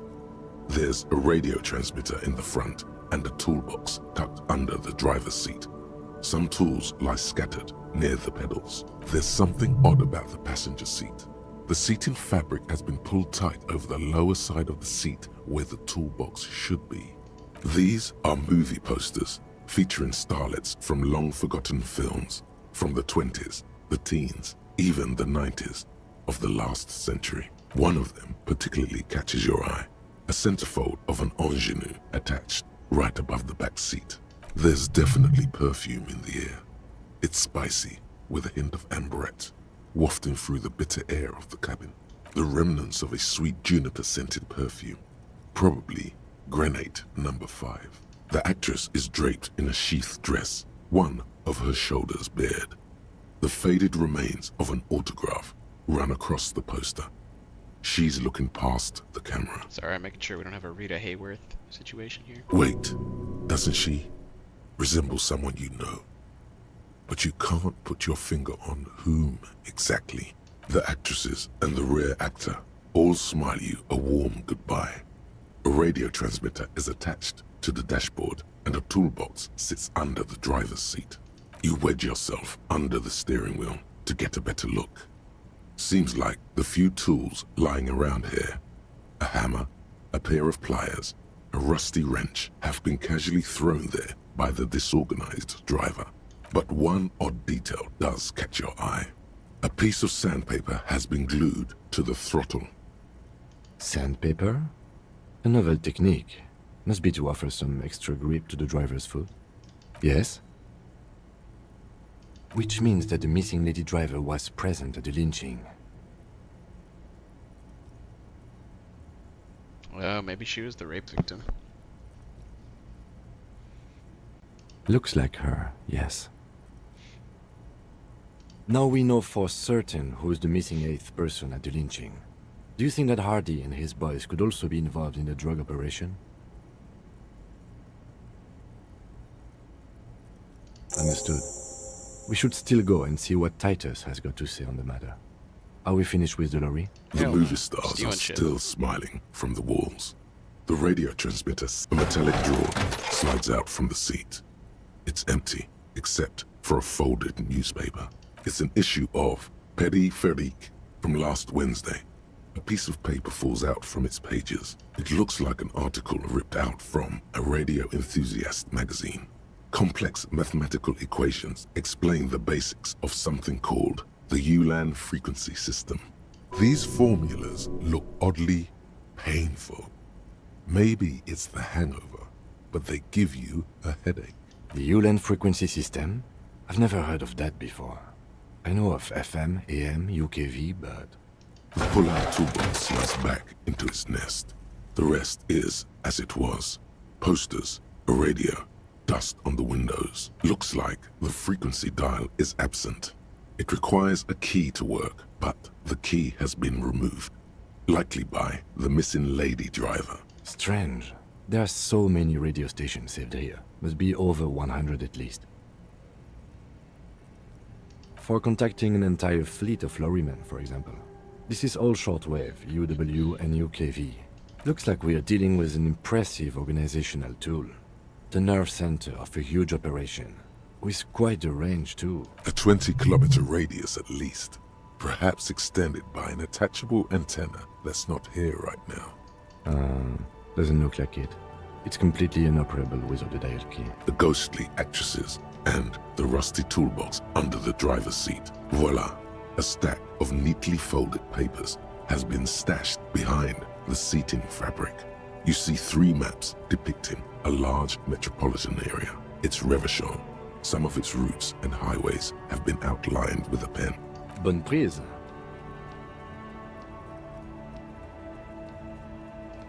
This large map displays the elevated motorway called 881. The intake leading to Martinez is marked with a blue X. There's another X on the off-ramp at a place called the Old South. Toll booths at the intakes are marked with a circle. It looks like there are scant few ways of getting onto the elevated motorway that runs over Jamrock. And this person knows them all. There, hundreds of thousands of motor carriages roar on the 881. High above the mess of brown and red roofs, that is Jamrock. The commuters don't even look down. the world ceases to exist outside the windshield. To Kuron, through the middle-income neighborhoods there, by the river, and then to Stella Maris and La Delta for work, while the men and women of Jamrock scuttle to their fates below the road.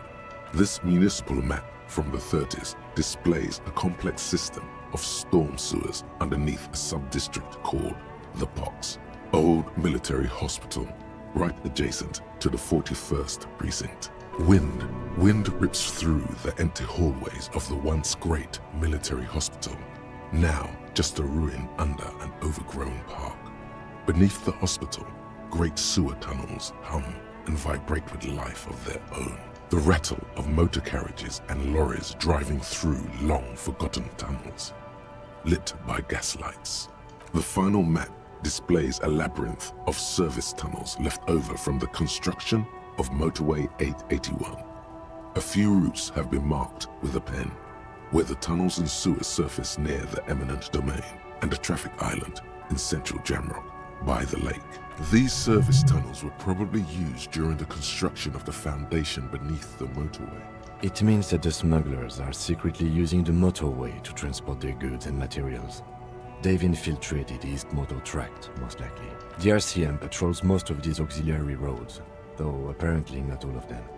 Hard to say. This distribution network looks certainly large, yet still vague enough. It doesn't reveal much about the Besmerti behind it. The Besmerti is a Revacholian crime syndicate. They see themselves as the inheritors of the 14 Revacholian Indo-tribes, but really they're just violent gangs vying for control on the west side of Revachol, with cool names like La Puta Madre and Aura Masta. It's a dark parody. It's definitely not the Union. They just do some logistics. This operation has spread everywhere in Jamrock. If it's that widespread, then Madre remains the most likely suspect. Here's bad news. There have been attempts at a serious investigation before, but they haven't ended well for those involved. Especially bad news for cops who may have something in their past they don't even know is there. Best not to disturb the scene. I'll have forensics go over the lorry and pick these up later. The stack of maps looks just like before, barely noticeable. The moon closed the rust. Great. I think we got everything. A word, detective? We don't have to tell her All right, shit. we're finished here. Let's quickly debrief and go over what we found, so we don't do it in front of the company rep. Honestly, I'm quite worried by what we've seen so far. The evidence seems to point to a rather extensive and well-organized operation. I'm especially intrigued by that radio transmitter, particularly the sheer number of stations it can connect. Looks like this alleged drug trade casts a wide net. I'm not sure what the Ulan frequencies are all about, but they may hold some significance. Perhaps it's a better way to connect between fleets while avoiding frequency bleed, or maybe it's used to tap into RCM networks. Listening in on your calls between you and your station, a worrying prospect. Oh, and the maps we found. They reveal the geographical extent of the operation. Looks like they've used abandoned tunnels and access roads to stay hidden. This is useful info. And last but not least, it looks like the Hardy Boys knew this driver, as we know that she was present at the lynching. This may be the Union connection we've been searching for.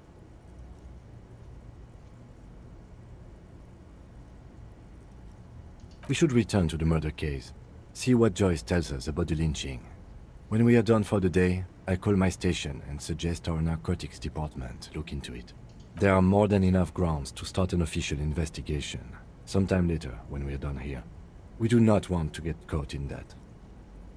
The fact that one hasn't started already gives me pause. An investigation, I mean. Especially if the Madre grouping is involved, and I can't imagine they aren't. It's certainly worrisome. All the same, I don't like the idea of internal affairs descending on the matter. That won't help anyone either. Like Joyce told us, yes, logistically. But don't expect to bust this open during our stay here. At best, this is an angle we can use against them, to other ends, as extra ammunition. Meaning, someone as slippery as Everard won't be caught by a couple of cops and some stuff they found in some cabin. As elegant as they are. Don't be fooled. Desire always plays a role. Yes, well... Debrief over, after you.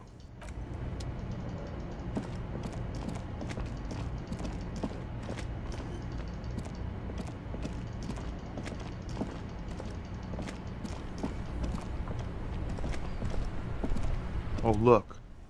It's the cop who turned me into a bad person. You're always a bad person. You just needed a little push.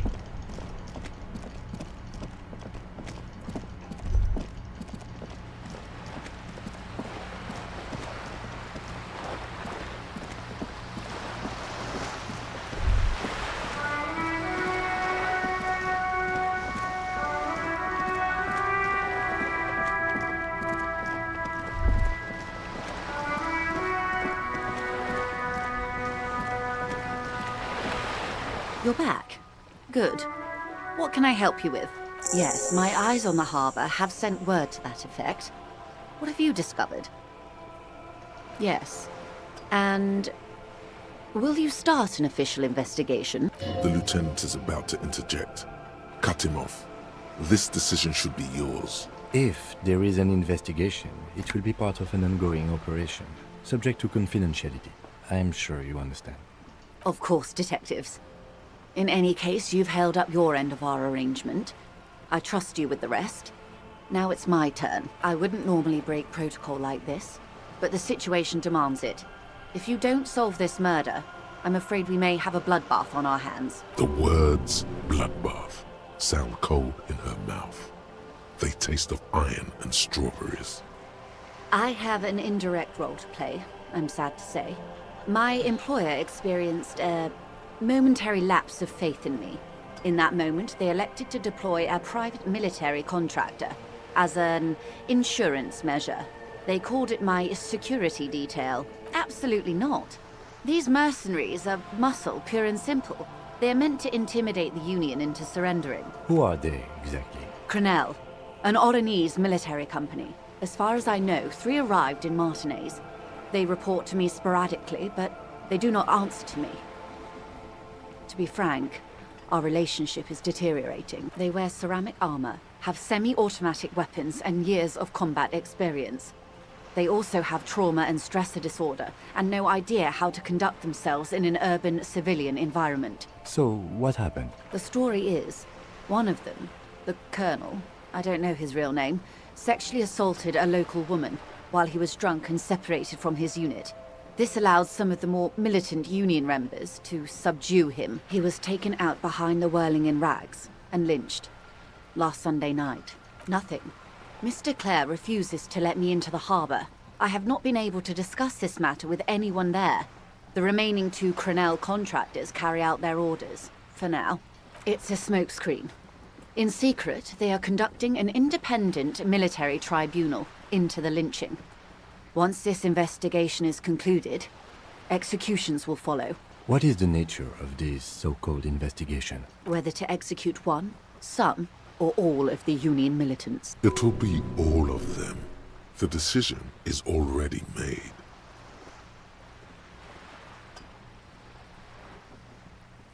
It's not good. No. My only hope is that you provide a single concrete suspect before the mercenaries indiscriminately pick theirs. Simply put, if you don't pin this on someone good, and do it fast, they will identify and execute everyone present at the lynching. This in turn will force the Union to respond. They would have to project strength and power. The Debardeurs have over 2,000 men. It will be 1,000 to 1. Have you ever seen a Hornet invade a beehive, Lieutenant? It's not pretty. These men work in tandem using semi- and fully automatic firearms. Their armor is virtually impenetrable to muzzle-loaded weapons, even yours. Most Union workers don't have guns at all. The muzzle loaders need to be reloaded after every 1 or 2 shots. The automatics every 1 or 2 minutes. Brother, what kind of gun has enough bullets in it to be fired for 1 or 2 minutes? As I said, a bloodbath.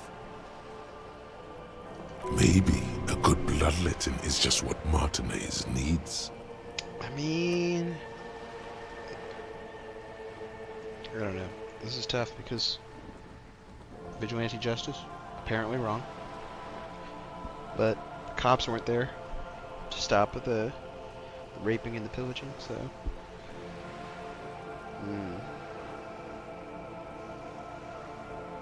It doesn't have to be like this. Nameless, badgeless officer of the citizens' militia. One single concrete suspect delivered into civil court, and I may be able to defuse this situation. What does she care, though? Is she just gonna get fired? They've gone to ground, as it were. I don't recommend seeking them out. For one, they're almost certainly armed to the teeth. They don't have the same respect for the Revachol citizens' militia as I do. To put it bluntly, they think you're vigilantes. Ghetto savages. It will not be a fruitful meeting. Vigilantes. You're a professional officer of the only legitimate authority in Revachol. You should show those meatheads exactly how savage you really are. You're likely to run into them eventually. When that happens, I'll be in a better position to mediate if I don't appear involved. One is obviously the scab leader at the harbor gates. The one chanting the idiotic slogans. He's barely maintaining his disguise. The other has a vantage point in a building south of the roundabout. They were keeping tabs on you while you were canvassing the lorry drivers. That may be so. I still hope you heed my advice. There's no need to kick the hornet's nest. For all your talk of averting this catastrophe, the situation at the gate is a powder keg. Does this not bother you? Of course it bothers me, Lieutenant. But my hands are tied. How would my employer react if it appeared I were intervening on behalf of the Union? Your concern may be appearances. Ours is keeping the peace. Yeah, tell her, Ken. That would afford a good vantage point. In any case, it's practically inaccessible. Where is your radio for contacting them, if I may ask? Do you have an earpiece? Heavens no. I'm not an undercover agent. There's a short wave at the ship's wheel. I hope I can answer it better. If you mean did I see him alive, yes. But I did not know him. Lely, his service name, a nom de guerre most likely. He wouldn't divulge his full name. Only one of them did. A bad sign if there ever was one. He was 40. Or 50. It's hard to say which. He had a combat injury on his lower jaw. It made it difficult to estimate his age, or gauge his facial expressions. Indeed. This matches the dental reconstruction we saw on the body. What else? Nationality? Accent? He was, Occidental, I think. Light brown hair, a mixed accent, Oranese, or Messinian, maybe. His injury gave him an accent all his own. In a way, it was humanizing. He had to learn to speak through it. Through the injury. That's all I know, I guess. I only met him once. Not much. Their public resume is relatively good, as far as private military contractors go. I believe they were once called Downwell. They boast a long list of clients. Saint-Baptiste, Welchman-Lorenz, Eintracht. A warning sign, however. The operations concerned all take place in third or fourth world countries. Guarding facilities, escort missions and such. Meaning they're used to operating in war zones. Yes. All the good conflict corridors, Supramundi, Yesut, the Seminese Islands, countries that don't have a good record reporting atrocious military conduct on their soil. Sadly, no. Before this happened, I had little interest in them. Now that I do, I don't have the resources. If you still have access to the ICP's database, you could run a better background check than I ever could. It may take some time, though. Do you know a lot about the inner workings of the RCM and the ICP, ma'am? In my line of work, it pays to do your research. I was prepared to deal with the RCM. I did not think I'd be dealing with a group like Crenel. I have, and they will. However, these orders take time to reach what is basically a rogue unit out in the field here. Until they do, it's all on us. Why wouldn't she just pass that on to them? Or he didn't. This is information passed on to me from some teenagers loitering around the canal. I cannot testify by it. That the man was killed because he assaulted a local woman. I've asked around a bit, This seems to be the accepted story around Martinez. The lieutenant consults his notebook, his eyebrows knitted in concentration. Odd. We haven't heard any reports about an assault in connection with the lynching. Where did it take place? And Last Sunday night, at the Whirling in Rags, the hostel by the gates. Supposedly, the colonel was drunk, maybe on narcotics too. Either way, he's alleged to have sexually assaulted a woman. Sometime later, a group of dock workers got their hands on him. That's a good question, officer. I don't have the slightest idea. As I said, it's a rumor about a rumor. In any case, it's what the colonel's remaining colleagues believe until the executions start. Truthfully, I don't know. It depends on their progress identifying the members of the lynch mob and their impatience. they don't report their progress to you? Not on this matter. I'm afraid they consider this a personal initiative. It's a matter of days, not weeks. Yes. I'm afraid this strike may descend into a small-scale civil war, with possible consequences for all of Rivershoal West. Since you are sharing, ma'am, this is also the RCM's worst-case scenario. Then we're on the same page. As grim as it may be, I am sorry to have been the bearer of bad news. If there is anything else I can help you with, please ask. Of course. Excuse my hesitation before. You're alright, Joyce. For about half a minute, in silence. It was taken with a trigette not long ago. This is the man's upper body. There were no more markings on his hands or legs. Her mouth is relaxed. The accordion lines near her mouth vanish. The pearls of her eyes move slowly on the photo's surface. Sorry. I was trying to see if I can read the web of interdependencies between these points. The stars. I can't. But that's how you read this story. The points themselves don't have letters, numbers, anything. Their size, location on the body, and distance from each other tells you what they represent. Close. Port cities.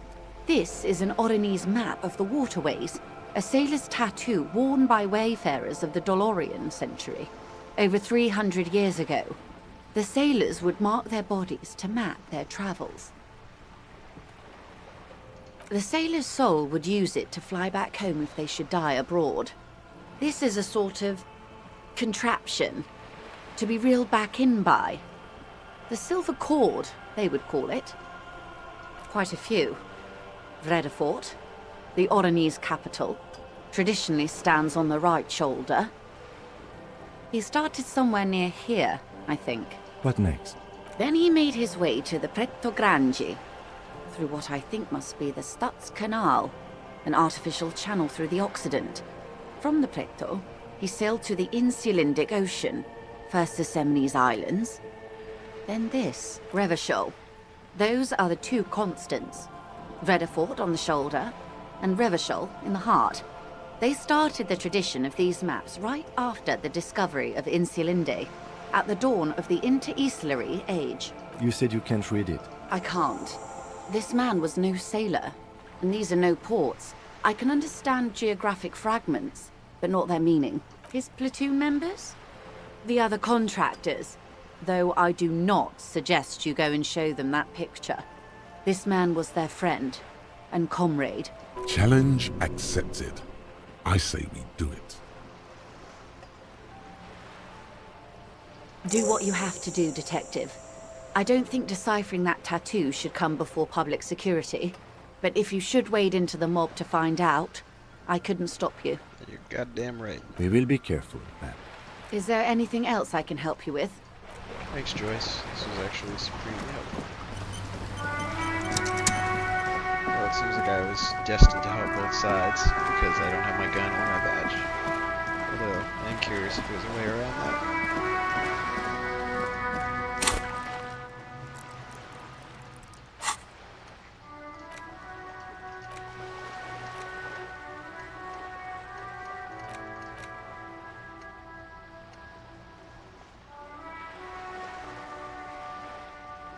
I do think it's worth learning more about the armor.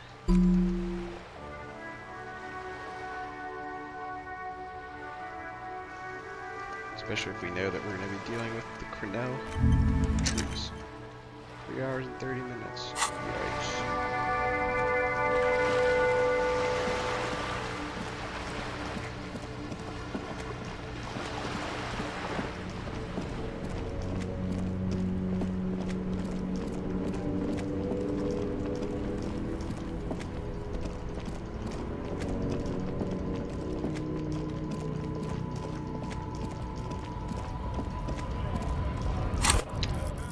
I do think maybe I should not be wearing these boots and talking this. Hear that? Magnesium. That's what you're lacking. The lack of magnesium has you slouched. The magnesium levels in your blood are dangerously low. It's about the low magnesium levels and not the high alcohol levels. Yeah, the other things. Long live the other things. Made you strong as an ox, they have. Yes, and it's critical. Look at yourself. You're practically devolving into a fish due to the lack of magnesium in your bloodstream. You need to get so magged up. You've probably had 2 heart attacks and a minor stroke already. And the only prescription is insane amounts of magnesium. 1 stroke? Don't be so modest. He's having one right now. Yes, if you want to live, you need to evolve. You need to transcend the carbon barrier. Go to the apothecary and buy insane amounts of magnesium. It will reverse the damage to your circulatory system. Just remember, it's not the alcohol. Buy more of that too. Alcohol is not the problem. And it's certainly not the dextroamphetamine, nor smoking for 40 years. It's the lack of magnesium and excess of coffee. You should stop drinking coffee. It wreaks havoc on your gastrointestinal system.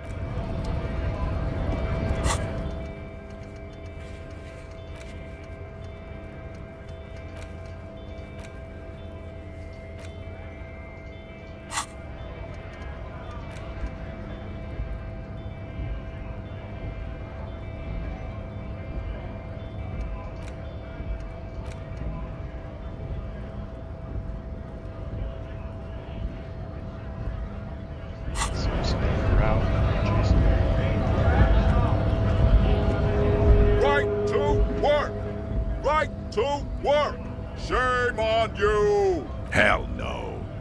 I'm just an honest scab. I won't have talk like that around here. You understand? His neck muscles tense up. The veins on his neck bulge. Fucking bug. How about you fuck off now, huh? Okay, of course. The man's breathing steadies, but his eyes are still narrow. Slowly, he's trying to get his right-to-work dance back on. It's hard to do that when you want to beat a man into a pulp instead. Don't think so. I'm not giving him the photo.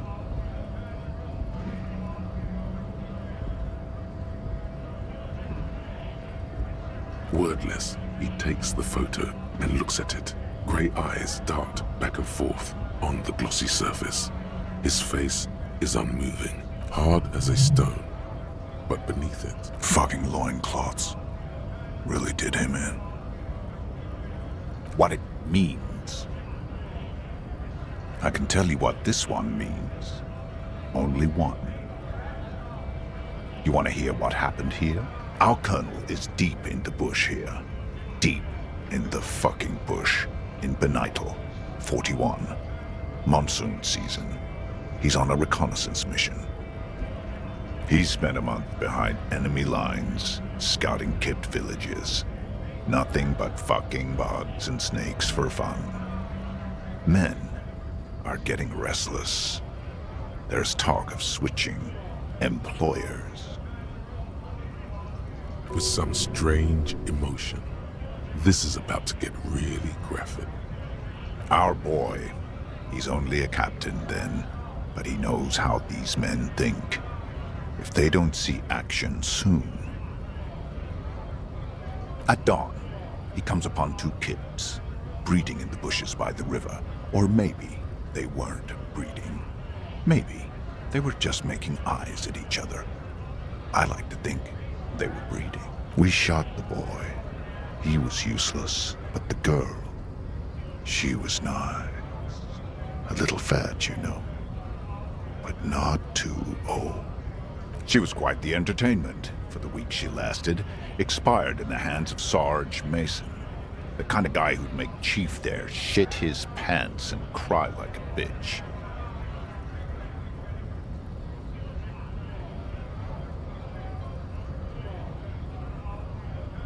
God, Mason couldn't let go. Cut the tits off her cold body and fucking ate them.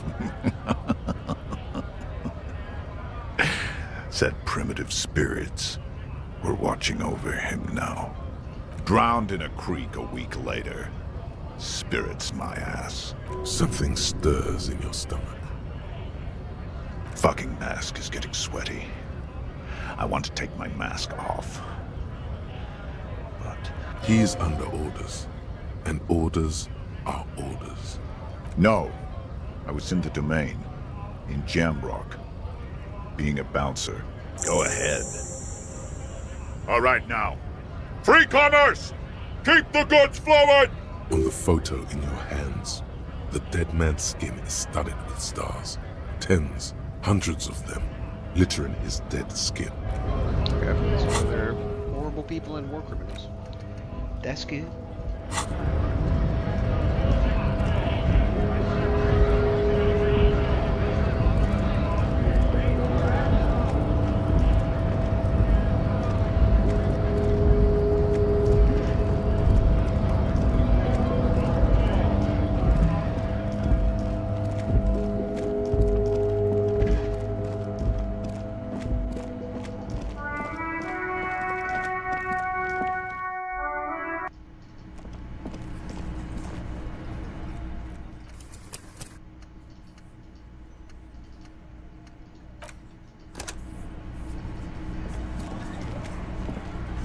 Looks like the circus left town, but the clowns are still here.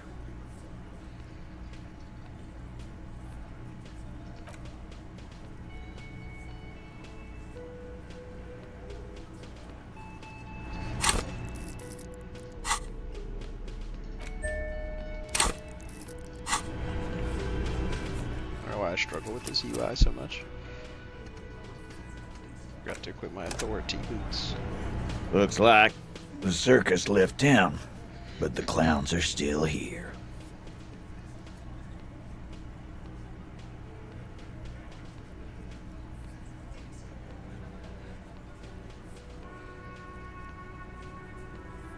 Like hell you have.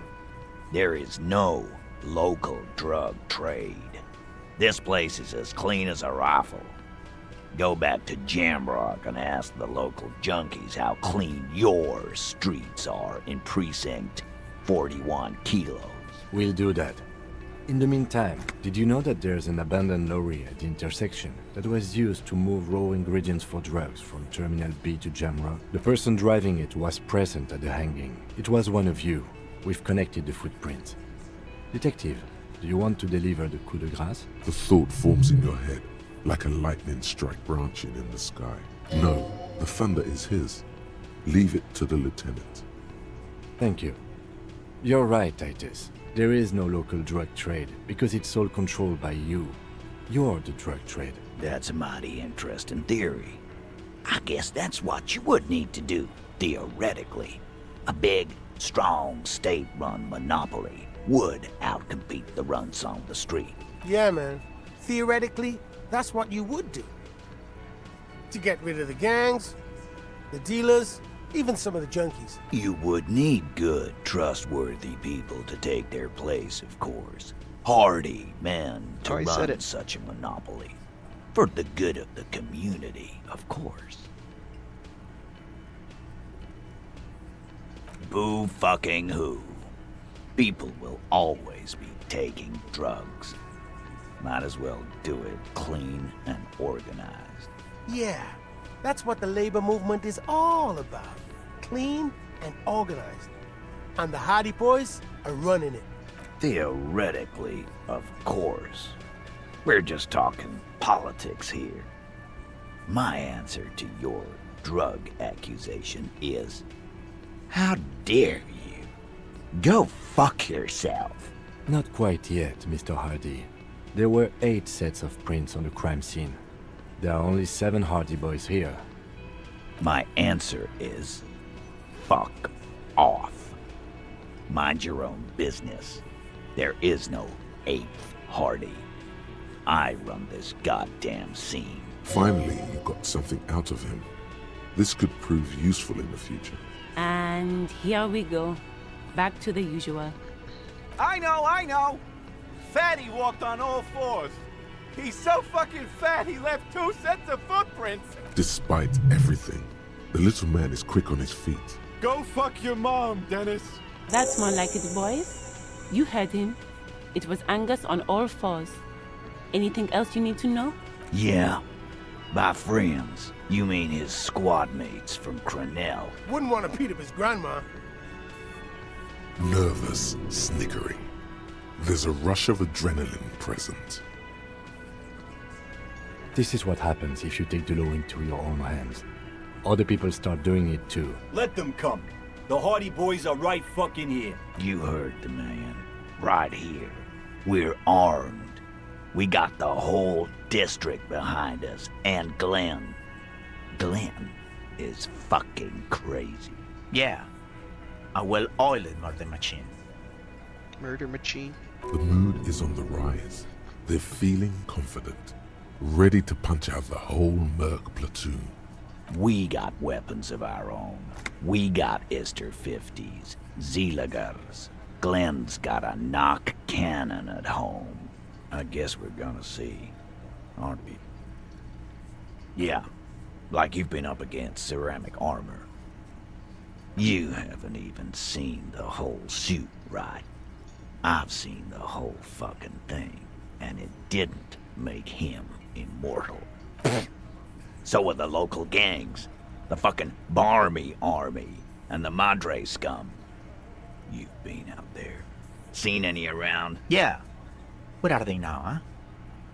Sent back to Madre in an airtight cargo crate. These people are trained military professionals. Special forces, as you said. They're not a gang or a Barmy army. No, they're not. They're uncoordinated and drunk. We know more about them than you think. Big fucking surprise. They hire psycho scum, arm them to the teeth, and let them loose in the city. What do you think is gonna happen? He's really prepped himself up for this. He has to keep the fear in check. What do you mean, okay?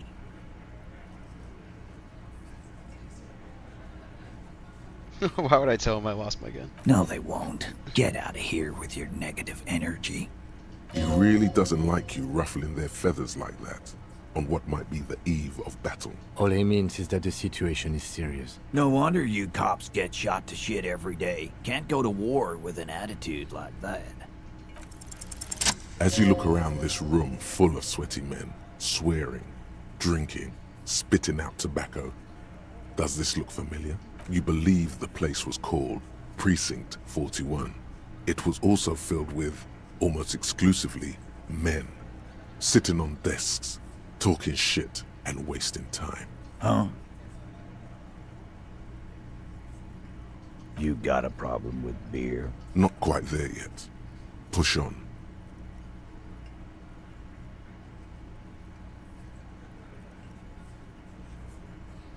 You saying we don't help people? I've been doing this job for 10 years. Martinez was a dump before we put this outfit together. They don't know, man. They weren't here. We had 3 shootings a week, kids dead, fucking graffito everywhere.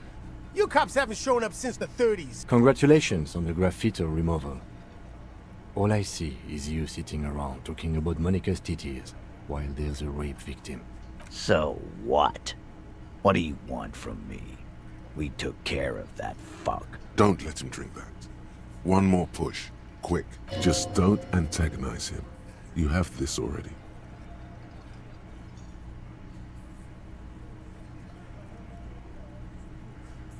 Titus? She stops mid-sentence. That's it. You got him. He's going to give it up, but on his terms. You wanna help her, cop? Fine. I'm gonna let you help her, but you treat her with respect. If you don't, if you question her, harass her, a freight train of pain, buddy. What is her name? Glacia. I'm on due. She's staying here at the Whirling in Rags. A real pretty one. Oh my god, Silvery jumpsuit. Blonde. That's Amonju with an O-U. I spoke to her on the first day. Relationship? There was no fucking relationship. He raped her. That's their relationship. Was like that karaoke incident all over again. Or like some of the other girls he was harassed. Okay, enough. All of this is irrelevant to your stated investigation. I know her. How well do you know her? A small twitch in the corner of Kim's mouth. He has a hunch about what knowing means. Well enough, Copper. We party. She's been here for a few months. He tries to make it sound real casual, but the muscles on his neck tighten. You mean Revachol? Nah, she's an immigrant. Or a drifter of some sort. Been staying here over the winter. Don't you give her any more trouble. She's just had some bad luck, that's all. Shut up, Angie. She doesn't need your help. Titus gives them both a look. They fall silent. What's with all the silences? It's like these guys don't know how to feel about this. You should keep picking at it. And what was up with the partying she and Titus did? It sounded fun. He did it before we killed him. He's not gonna do it again. So what does it matter? It would help if we establish a timeline. All right. 2 weeks, maybe? I don't know. I need another beer. Here you go, boss. What do you think I meant? Yes, yes, and no. Got something to say about it? No, we just fucked. That's all. I'm not gonna give you any details if that's what you're after. So put your dick away. He really went out of his way to seem comfortable with this topic. That's all you're gonna get for now. Remember what I said. Freight train of pain.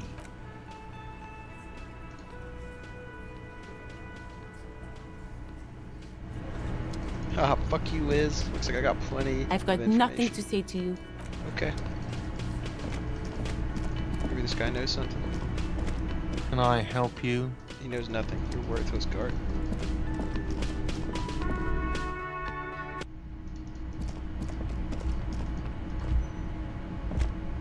The door is closed. Who is it? This is the police. Can we come in? Come on up. The door is open. I'm drying my hair. Sounds like it's coming from upstairs somewhere. You could snoop around before going up. Time to snoop. Snoop.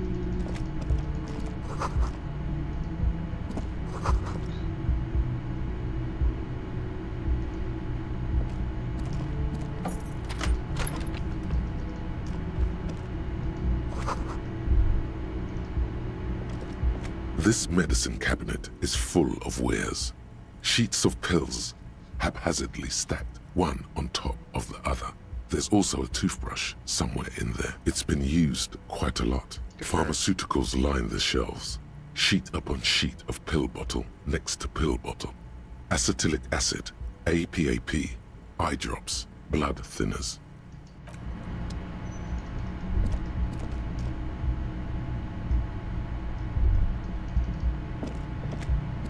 This medicine pill bottles rattle like bones as you search the cabinet.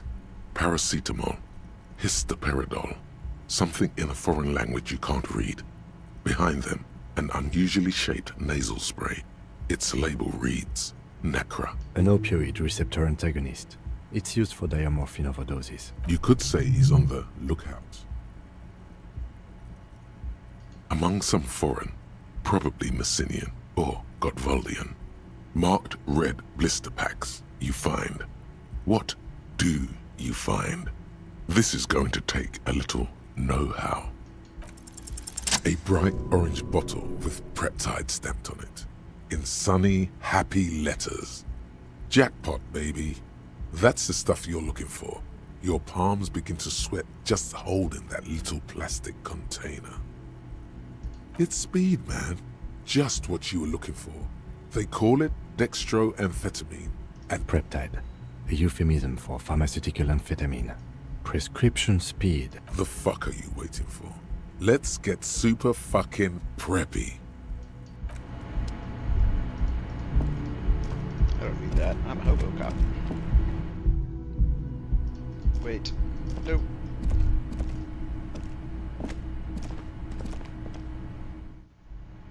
Okay, good. The door closes itself.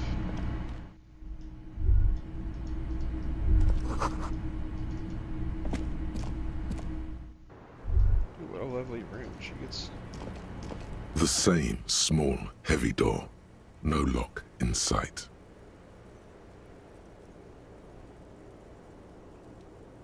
I don't know. It is not the first closed door we found in this building. There is also your mysterious blue kitchen door. I don't know. The further we get, the more this building seems to be tied to the case. Below, the hostel cafeteria creaks and groans under your added weight. A skeleton of composite support beams and cantilevers. A dull thump. Somewhere inside, a wind brace rattles from the imperceptible motion of the building. The vigilantes, the cadaver, and a number of people connected to the case are in or around this building. This door is part of it. It's not unimportant. I hate it when that happens. It's barred from the inside. You hear the bar rattle in the brackets. Sounds like it's heavy, too. Very sturdy. God damn it. It's gonna hurt. Oh, come on, man. I'm wearing the ceramic, You kick it, gung-ho style. Entering the premises style. But the door fails to respect the force. All you hear is the bar rattling inside, laughing at you. All right. Let's trash the place. Let's not. Your foot is ready to explode and punish this object. Go. The door receives a thorough disciplining. At the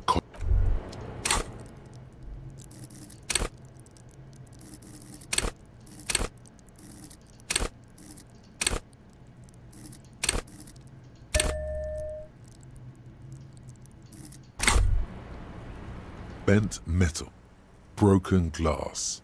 Your path lies strewn with the broken forms of everyday objects. You are the destroyer, the bane of inanimate matter. Kudos.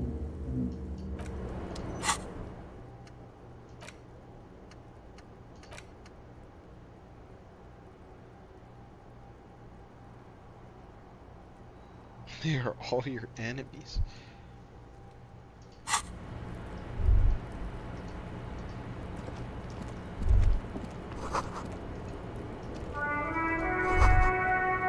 Just as you look at the flowers, a gust of wind raises them from the roof, picking them up in the air. You catch a single white flower between your fingers. The rest fly off into the wind. It's a Maybell. The young woman looks at the Maybell in your hand. Just a glance, then takes a drag of her cigarette. The lieutenant gives you an acknowledging little nod. Cool. Welcome to the roof. Her hair is still slick from the shower. Below her silvery jumpsuit, an athletic young body, built long and lean, then toned over several years of self-defense training. You can sense it in the sharp pointing of her elbows. I'm sorry for the mess down there. The cleaning lady hasn't come by in days. I'm beginning to wonder if she ever will. Oh yes, Legends of room number 1 have made their way around the building. They say a portal to hell has opened in there. They also say that's why the cleaning lady quit. Because of the infernum. I'm Kim Kitsuragi. I'm a detective from Precinct 57. I see you've already met my colleague. Have I ever? Have you grown accustomed to your role as a police officer? Oh yeah. Feel the power. Like riding a copper-cycle. Miss, we are investigating the murder of the man down there. The people who put him there have asked us to talk to you. Oh, I see. Be careful. Ask something else first. When you go there, use words like, I hear you have been through something difficult. No need to dilly-dally. She's tough.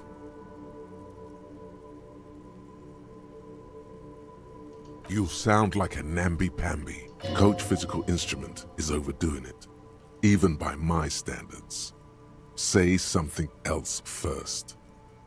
She looks at the dried petals in your palm, then lightly touches one with her fingernail. Chipped white polish covers the nail. It's long and sharp, like a mini dagger. The petal crumbles on contact. Pretty. Looks like a dried maybell. Is that the one you caught? Sambo style? Sudden change of topic. A martial art, sir. Is that it? Why was there a flower on the roof? I don't know, officer. Because of the wind? Or an admirer? Admires? I'm too old to be a debutante. And this place is no fashionable society. Clasier Amondu. Vredefort, Republic of Oranje. Wasn't the tattoo on the hanged man an Oranese map of the waterways? The thought begins to form in your head, then dissipates. Something for later. I'm 28. Something stupid. Oranese lit. Oranese literature. It's what I studied at the university. Fear of failure, fear of death, how it sucks to be Oranese.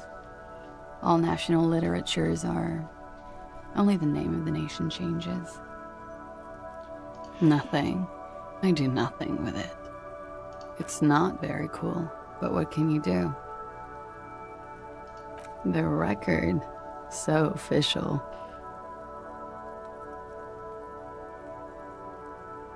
Yeah, it's pretty deluxe. I'm wintering. How long have you been staying here? About 4 months. I came in November. Here in the Whirling, here in Martinez, or here in Revachol.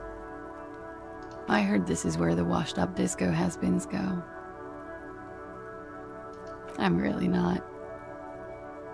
You tell me, officer, when you've kicked it down. I've been wondering myself, but I'm light of foot. Not a good door kicker. Okay. Watching herself reflected in the bedroom window, tall and sparkling and draped in smoke. Something difficult? I've been through at least half a dozen difficult things. Which one do you mean? It's a bit early in the morning for rate.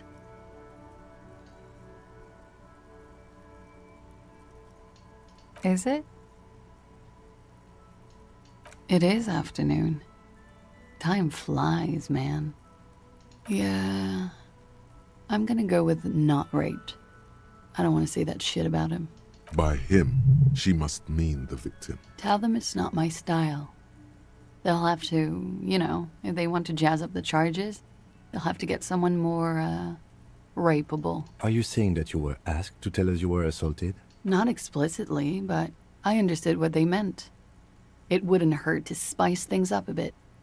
Some assault and battery. Sexual assault, maybe. It was clear the latter would be spicier.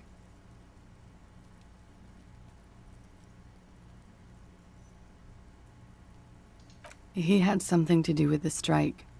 One has been roiling since I got here. Rotten timing.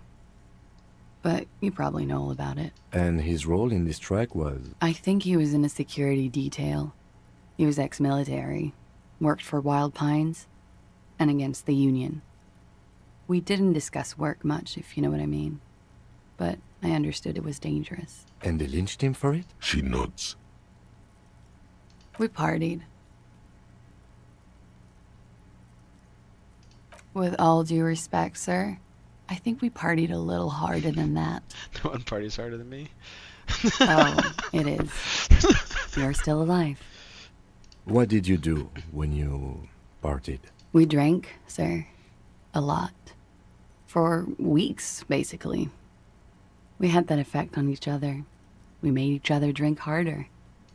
That's why I liked him. What else? Stimulants. Speed also has that effect, making you drink harder. And then drinking harder makes you do more speed. It's quite the combination. We also had sex. A little. The drugs were good enough, and we did enough of them. How did you two meet? Downstairs. At the bar. He was on some sort of assignment. A military man, as you probably know. Had a cool, scary scar. She appears aloof, but that scar part, the scary, is stressed and drawn out.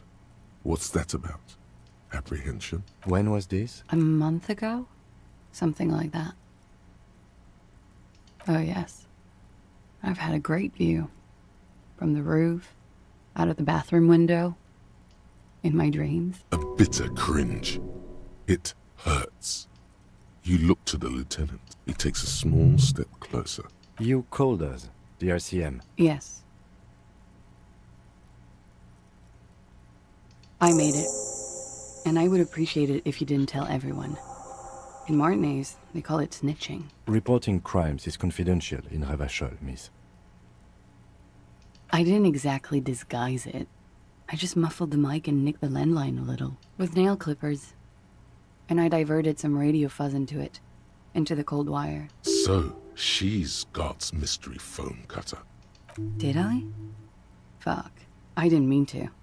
I had no idea what I was doing. Still, that's pretty clever tampering. Simple and clever. Crossing the lines like that. Thanks. I don't know, sir. It was stupid. I was drunk, too. I was probably afraid the Union was listening in. Locals say they have ears in the wires. Thank you for making the call, miss. It was the right thing to do. I didn't want to, sir. But if I hadn't, he'd still be hanging there. They're frequent guests. Downstairs, they have a booth for Union members. They're probably down there now. Over drinks. It's been a long, boring winter. A little, yeah. Like you partied with the deceased? No, not as hard. I'm sorry to have to ask this, but have you had a physical relationship with any of the Hardy Boys? I have. Which ones, sir? I don't remember precisely. Titus, obviously. But as I said, it's been a long winter. Could that have been part of the reason they hanged him? I hope not. Actually, I know that's not the reason. I'm careful about that kind of thing. Not crossing the wires, you know? But that's probably where they got the rape idea. Men like that? I don't know. It's the way their imaginations work. I suspect it's what they'd like to do to me. She changes balance from one foot to another, crossing her legs. Pretty much. Warming them. She must be very cold and exhausted of this life. I'm sorry, I can't do it. Not right now. Later, maybe. I keep seeing him. Like he is now. I can't talk about his... I don't know... hair. I know it's difficult, miss. We can return to it later. She breathes a silvery sigh of relief and weariness. The air on the roof feels humid. Should we head by downstairs, officer? We may have things to discuss there. She nods. Silvery cigarette fumes disappear into her mouth. Why not?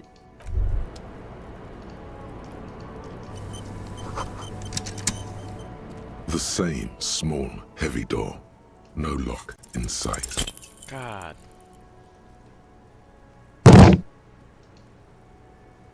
I want to know. You give it another, more ferocious kick. Demolish the place. I don't see how this is going to give new results. Through the kitchen door, perhaps. Let's explore rather than destroy. Damn it, Cam. Looks like we have more to discuss with those so-called Hardy Boys. Half their reasoning just went out the window. Nothing will make them respect the RCM, but it will disrupt the game they prepared for us. We just stripped off one layer of whatever it is. Her decision to not corroborate their story was definitely not part of the plan. What else could she have done? Lie? She saw there was no way to lie and get away with it.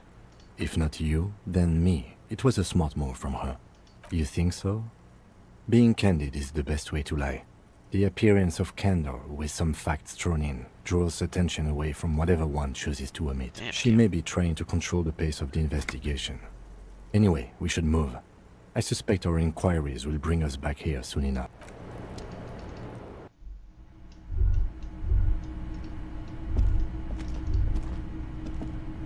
This window is pristine on the inside, unlike the one next to it. Light from the desk lamp reflects off the glass in an untarnished golden halo, smooth as ice. There are spots of mud and rain on the outside, even smudges. But the surface of the window is clear from the inside. No chips, no hairline fractures. Following your lead, the lieutenant leans in closer to inspect the surface. Looks like it, yes.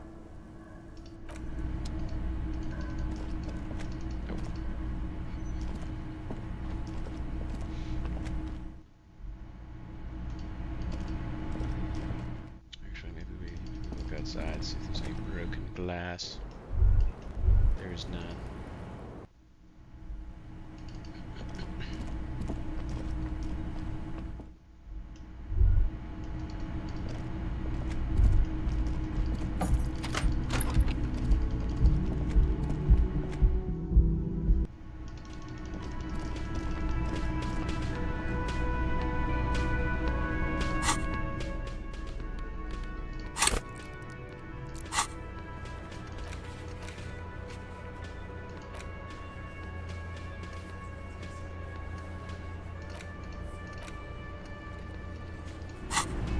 Yeah, but she's really gonna get her in trouble.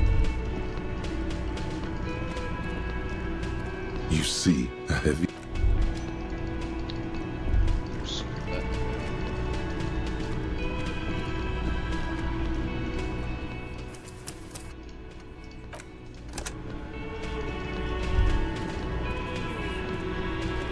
It's you again. What is it?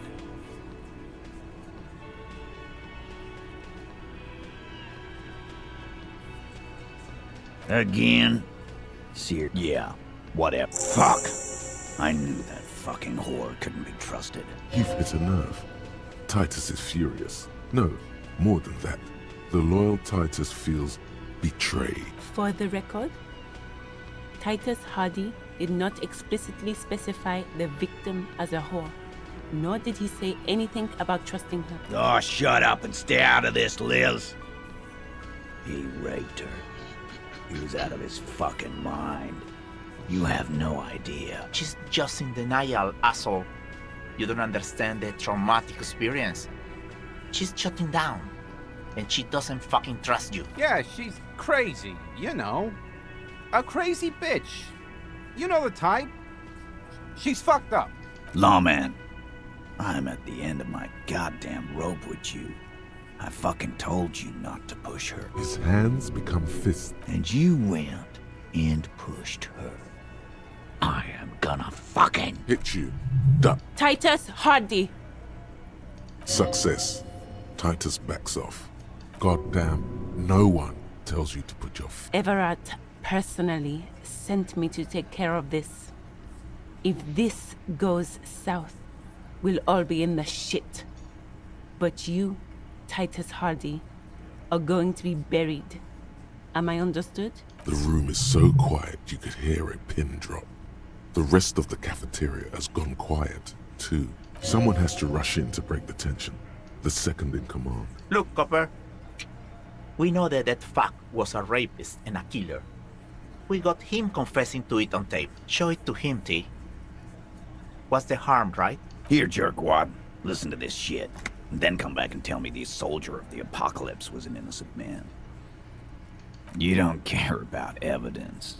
The fuck are you a cop for, then? Pigs, T. They don't care about getting the truth. They care about getting convictions.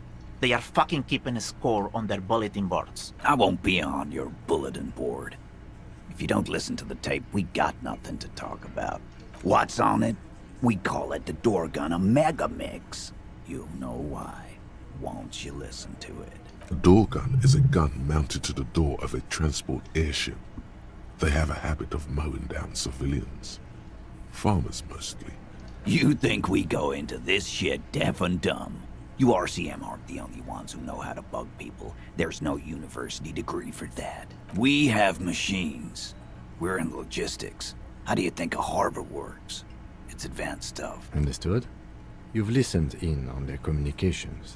How long? Since way before their chief started taking swing lessons. Things got nice and quiet after that. Yeah. Try not to whack off to it. I'm sure we can find a tape player. Where can I listen to this? Yeah, play it with your ass, cocksucker. I'm sure we can find a tape player. It's not a problem. Your room had one. Or maybe it's too broken. Don't forget your tape, lawman. Compliments of Titus Hardy. You do that. Oh, and keep it. Maybe you'll need a reminder of human ugliness someday.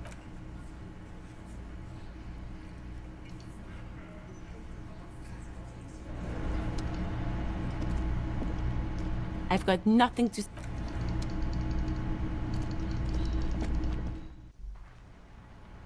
We will play it on the karaoke machine. I just want to see if that's an option, because I think that's hilarious.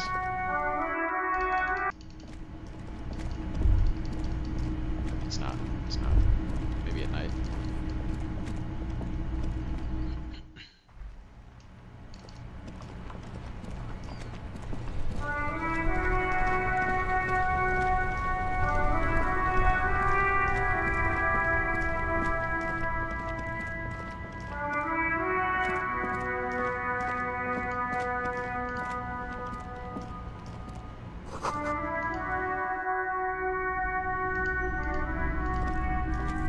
The boomboxes wait on the shelves. And your boombox, that gold and amber Harmon Waushi, stares at you longingly with its tape reel eyes. Sorry, man. I can't be giving out freebies. Never have, won't now. Absolutely. I've tested each one myself with recordings of speech, found sounds and music from a variety of genres. Even though I don't really like music. This guy sucks. Is the Harmon Waushi W2, made in Vespa, designed in Seoul, plays all reel-to-reel formats, 2mm, 8mm, 12mm. It's even got a little radio in there. It'll set you back 12 real. A discount? I do have to keep the lights on, man. It's 12 real. A man like that in a neighborhood like this, in a rickety house falling into the sea, there's fear in him. Use it to your advantage. Careful, you can only do this once.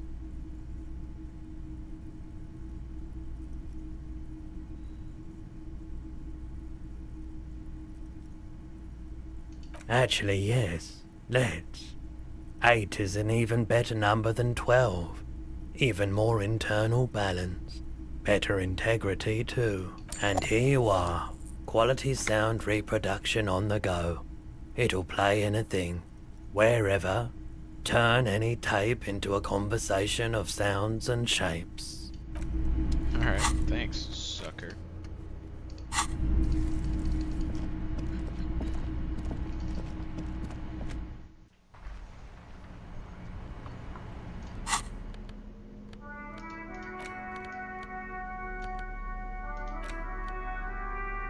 Six crumbling petals rest on your palm. They're white, a bell-shaped crown. This is the Insulindian lily, called Maybells or Lucille's tears during the Revolution. Girls used to pin these on soldiers before sending them off to battle. Maybe, maybe not. We'll see. The revolutionaries so the commoners and the anarchists. White's their color, but the custom started in the suzerain's army, so it held meaning for the kingsmen too. It's about girls and boys more than sides. Girls sending off boys who are going to their deaths, then also dying themselves in the ruins from dysentery and consumption. It's a symbol of the Civil War. Yes, but not this early, not to my knowledge. It looks dried, preserved. The petals feel dry and fragile in your hand. Water flows under the channel bridge. Dark water. You rub your sides for warmth, but there is none. The feeling recedes. Wait, have you noticed there's a war veteran playing a ball game Ah, they beat me to on it. the plaza? You should ask him about the flowers. Yes, I should.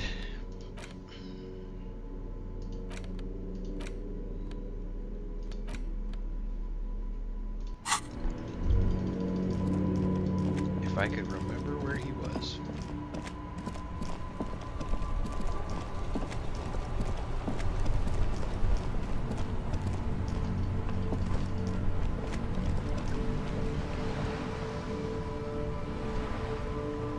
Vigilance officer?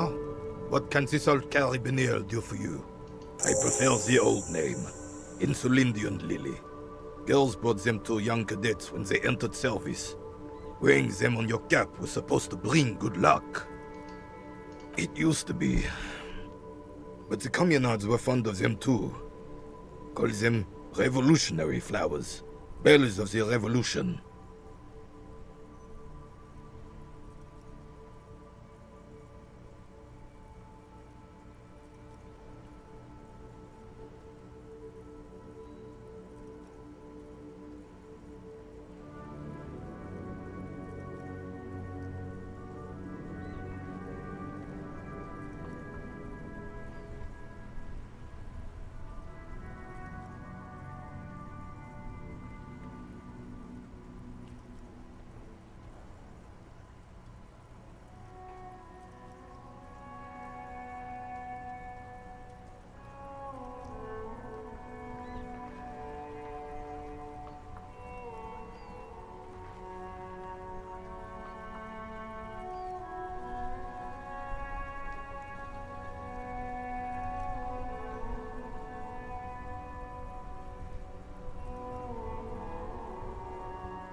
Okay.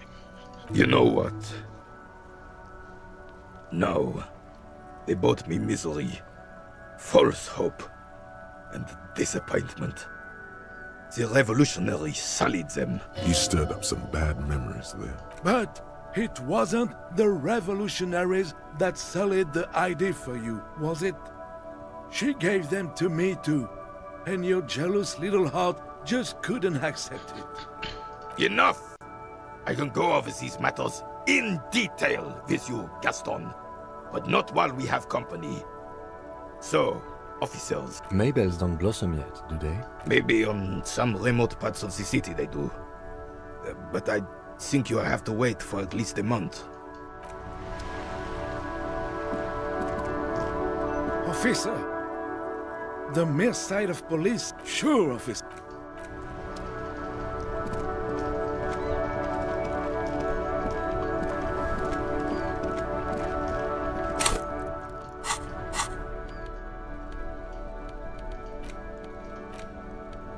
The porter reel is just what you needed. The reels attach to the apparatus with a satisfying click. The tape is routed behind the magnetic reader. You push Command set, and the tape starts spinning. Violent static and machine sounds fill the air. This isn't Revachol. This is a fucking village. I can almost see the elephants. The harbor. That's the son of a Kvalson crane. When this shit is done, I'm gonna tear that place up. Soldier of the apocalypse style. Kill shit. Dogs and chickens too. Gonna run a room, Cordy. A real nice one. I don't give a shit. I'm fucking done. I'm done mentally. I'll fucking do them all in. Rape that disco cunt on the counter. You know, the dance a whore upstairs. Do it Kohoi style. Never did get that taste out of my mouth. The lieutenant presses the button marked Arrête on your portal-reel. The tape stops spinning. End of recording. It seemed authentic enough. Probably recorded off the shortwave, then edited to seem more incriminating. He sounded like he was on patrol around the harbor walls. Still, one of the other mercenaries, I think. The one he was talking to. A friend of his? Bad news. A village on the Samaran Isola, in South Safre. Grad committed war crimes there, the kind of thing he talks about. Who knows? Maybe the tattoos would have an answer. We would need to know the story of this man's service. I think we've got a few more questions for class here, don't you? This seems to contradict her testimony. At least to some degree. Interesting.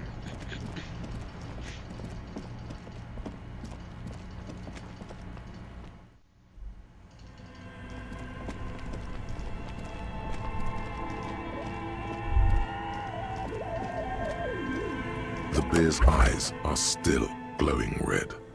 It's guarding over the freezing corpse hidden inside its belly. Shoot, Looney Rooney. I'm a joke. Look at me. A killer. A motherfucker. And a killer. Takes one to know one. Go ahead, Coppo. Come back later, Coppo.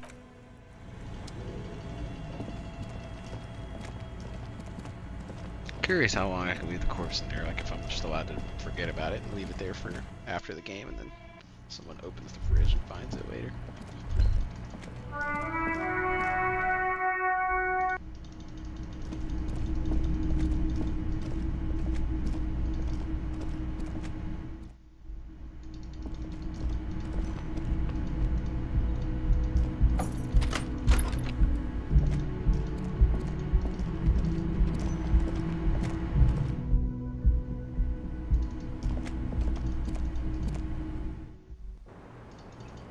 Back.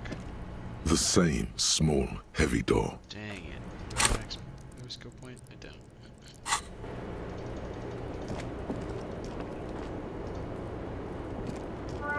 Officer, it's a fine day for questions.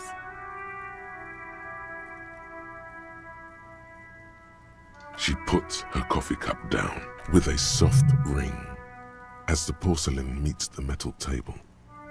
Did he? I never said he was a good man, or that he had good intentions. Only that he was never bad to me. Where did they get this recording exactly? It's intercepted radio chatter of the deceased, recorded via a de-encryption station. Does he say he's gonna do it Soldier of the Apocalypse style? Then you didn't get the greatest hits, officers. It's probably for the best. Did he say whores a lot? Was he pretty much on the verge of doing it Kohoi style? He wasn't actually there. He didn't do a tour, or at least didn't tell me he did. Would have been overkill anyway. He lived his own little Kohoi. It wasn't his everything. Yes, was he bragging? Oh no, I'm pretty sure he did all those things. Then integrated them into his idea of normalcy. To keep on living. Until they just sort of turn into his, what's the word I'm looking for? Running joke. I was gonna say running joke. And it sounds like you didn't even get the good bits. Lely's punchlines got way, way funkier than that. He was like the Seminese conflict, the Kohoi massacre, and the 36 famine in Yezut all rolled into one person, then cast in Orani ceramic armor, which he wore in bed and in the shower. Afraid of what? That tape the Hardy Boys recorded? Your mother probably never told you this, but Girls are evil. Had I the physical robustness and social support, I'd be in Kohoi. I would be tearing it up Soldier of the Apocalypse style. She wouldn't. She doesn't have the full Hoy in her. Did he tell you he had actually done any of those things? He and Martinez, I mean? No. We were too busy laying waste to our own nervous systems to direct any of the fury outward. He seemed happy, I guess. At ease. As much as a man like him could be. There is a small measure of pride in her, that she could quell the rage in such a being. Thank you for clearing that up, miss. Whenever you're ready. I'm interested to hear what Titus Hardy has to say now. She takes a very small sip of her coffee and smiles. Like, for example, his name? Actually, officer, I didn't know his name. I just called him Lely. A nickname? I guess. He came from Lelystad. It's short for that. And it was his army name, apparently. He said his real name wasn't his. I tried to pry it out of him, but it was no use. Lelystad. That's a good start. We have a few questions you can help us with. A few things a field autopsy alone can't answer. The young woman cranes her neck, trying to catch a glimpse of the page the lieutenant passed to you. On it is a list of autopsy observations, recorded neatly in blue ink. In Oranje, officer. It's, I think municipality is the term. A nowhere town there. Oranje? Oranje's map of waterways? This fits with his tattoo. You were almost right, officer. That means his race was occidental, not mondial. I'll update the form.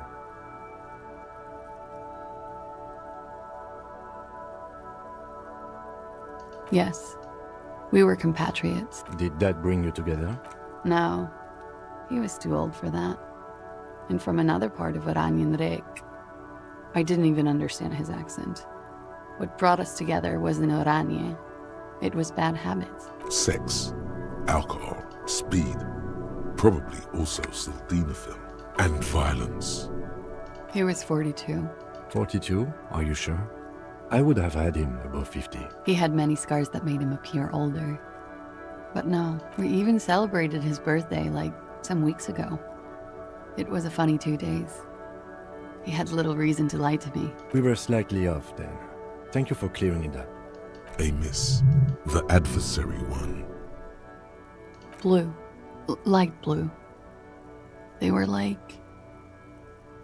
little blue galaxies, you know? It was strange, seeing those eyes in his fucked up face. Pardon the swearing. I do him an injustice. He wasn't ugly. And he had a beautiful, soft voice. Very surprising, what with all the scarring. It was quite something, watching him speak. He had a combat wound on his chin and mouth? Yes. Severe. It made him look like half his face was cracking away in some strange smile. That and those eyes. Ah, yes. His hair, if you can remember? It was light brown, almost blonde. He darkened it with brilliantine, made oily. Not nice to stroke. I couldn't convince him to leave it alone. Oh, that. It's clear she liked it. Quite a lot, yes. Sure, waterways. It was mostly for showing off to chicks, though. How? Imagine him lying in bed. Freakish musculature laid out on the sheets. Scarred, of course. Tattooed. The sheets are dirty for some reason. He's smoking and drinking, of course.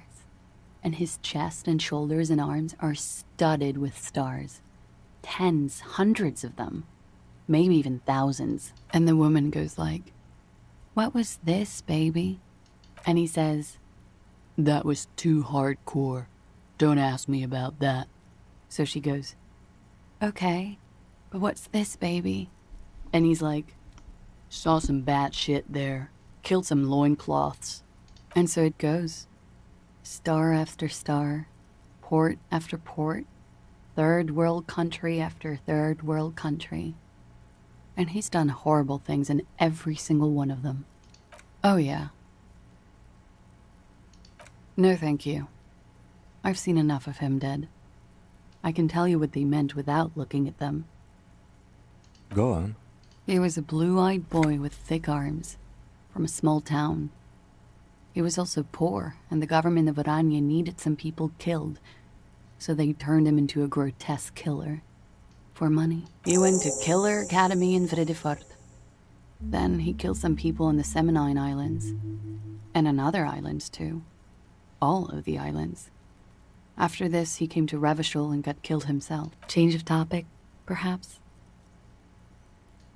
A real rainbow splattering of pharmaceuticals, I bet. Barbiturates, amphetamine, sildenafil. Hear that? Sildenafil. Just like you suspected. You have a great nose for this stuff. It's for maintaining an erection. Uppers are vasoconstrictors, so that feat becomes problematic. Because you're a scientist, of course. How much does the toxicology report cost the police of Revachol? I can do it for half of that. Save you some money, make some myself. It's quite expensive, miss. But we'll manage without your help for now. All right. Coolly, gracefully, she pours herself more coffee. Yes, you're just one room away. Very personal. You do not need to know that. What you need is to ask normal police questions, like... Quick, say something professional.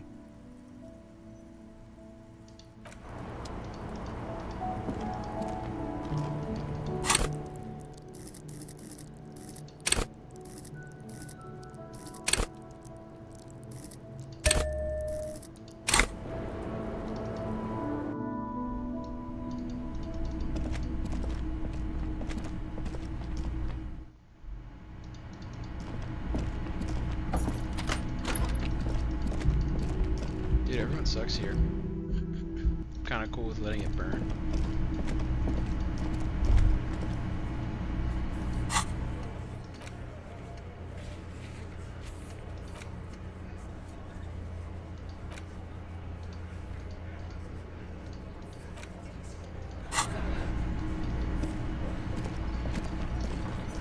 Me and my little bag of It's trash. you again. What is it?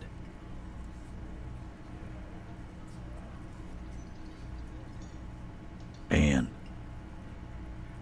that fucking fucker. You're the worst cops in Revachol. I gave you gold on that tape. Locker room talk. Oh, the Trump What are kids. you, fucking brain dead? I've been to plenty of locker rooms. They don't plan rapes there. What did she have to say then? Fine by her? This is what people are supposed to be like? Fucking whoop-de-doo.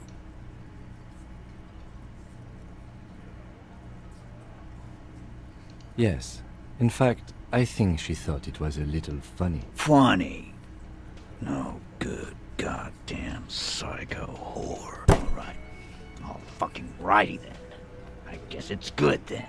That fuck. Please try to control yourself in the presence of visitors, Titus. This is just perfect.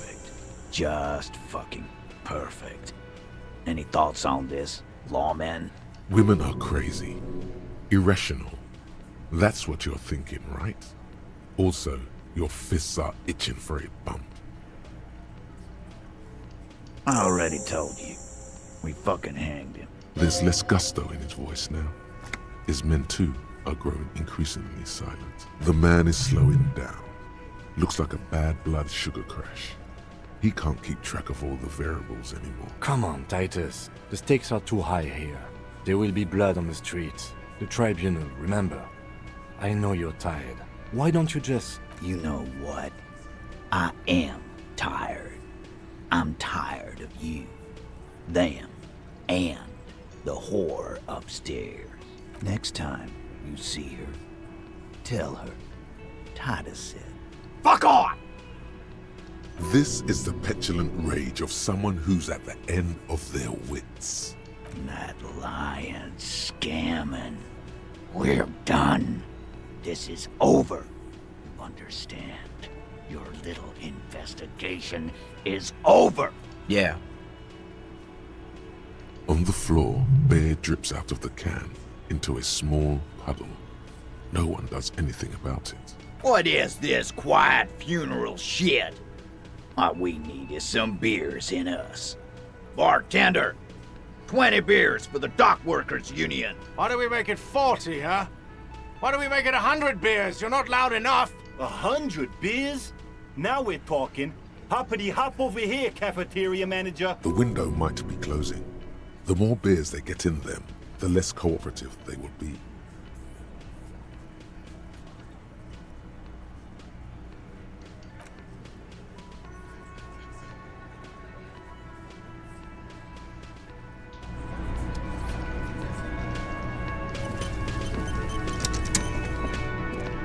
Can I help you?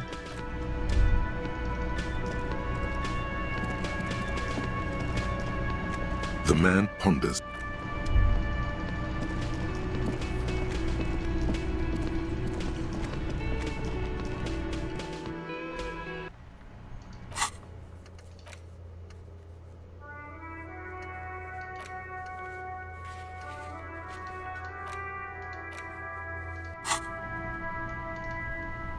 Wait, is that like legit my only option? An 8%? I don't have other ways? It's you again.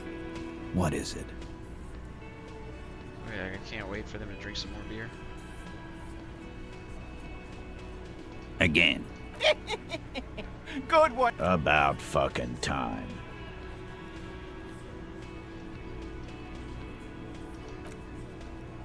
Alright, so clearly I need something.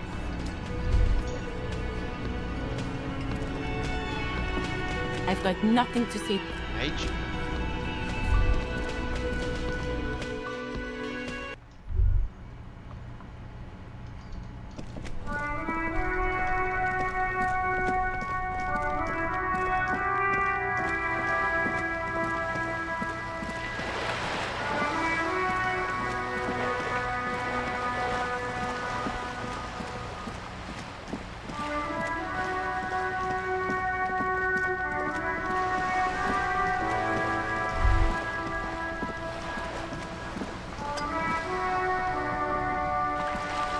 You're back.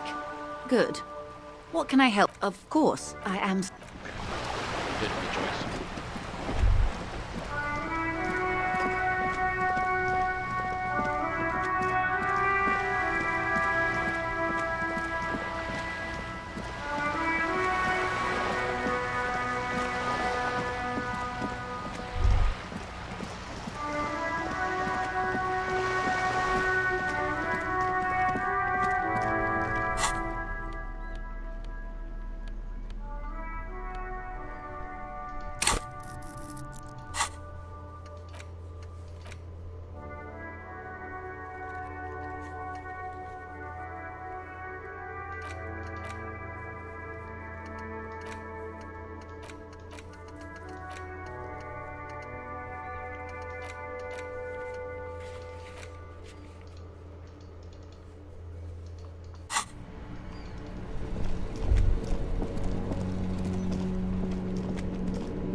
Right to work!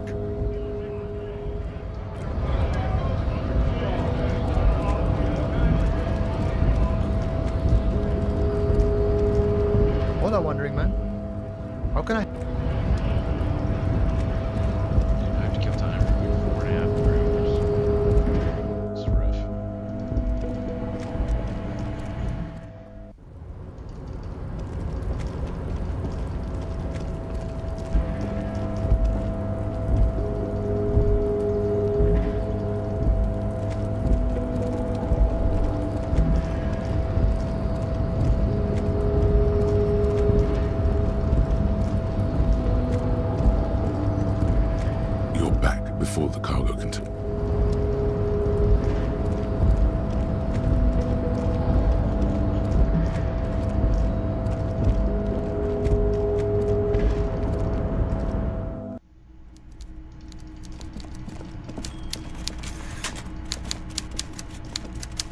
Mr. Dubois, every worker for himself, right? What can I do for you today? Oh, that's very nice. I haven't gotten around to her yet. I'm very, very busy, you see. I hope you're getting along. One thing I want to make very clear, Harry, is that this is not some kind of union versus corporation situation. Everyone is just pals here. We're all trying to do what's best for Martinez. Don't feel like you can't cooperate with her because you and I are such good friends and I helped you get the body down. And I'm helping you find your gun. I'm not a jealous guy. Whoa, that's so nice of him. Suspiciously nice. What do you mean, Harry? Nothing. I let him go. He's an old man, Harry. I wanted him to spend more time with his family. God knows how long he's got left. Harry! I have little people in my organization. I would never call someone a midget. What is this? Honestly, I'm beginning to think you're a midget, Harry. But he used the I'm word. only kidding, Harry. You're not a midget. No one is. We're pals. It's hard to say if he really lost his temper, or if this is another one of his tricks. This man almost never angers visibly. Vanished? Harry, the woman left her casserole in the oven and couldn't make it here in time for the voting. Oh, did I leave my casserole on? Better go home and check. The election can wait. When she got back, the whole thing was over. I'm just a nice guy, Harry. I wouldn't be where I am now if I wasn't nice. Politics is all about emotions, and I want you to have positive emotions when you think of me. Okay then, positive emotions it is. You like positive emotions. If she actually wants to see me, she will find a way. Any good negotiator would. And I just don't have anything to discuss with a bad negotiator. It's a fortress. He knows she can't get in here. He doesn't want to see her. It's as simple as that. It's perfectly okay. Even if you've told her everything we've talked about, it's absolutely fine. Of course, Harry. Let me just assure you one more time. It's perfectly okay to share anything we discuss here with this Joyce. This is a completely transparent organization. I have no interest in what she is doing, but I myself have nothing to hide. Your business is your business, and I respect your privacy. Just remember, none of this is secret. Tell her about all of it. My brother's picture, my singing swordfish clock. Tell her how overweight I am and how I'm helping you find your lost gun. Tell her about everything. Everett doesn't mind. This is weird. Not nice weird, but okay. You've got a lot of spirit clearing up the drug problem alongside this murder. I'll talk to the mayor and see if I can get you the key to the city, Harry. Now, let's talk real business.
The display rack is brimming with worn paperback. This is entirely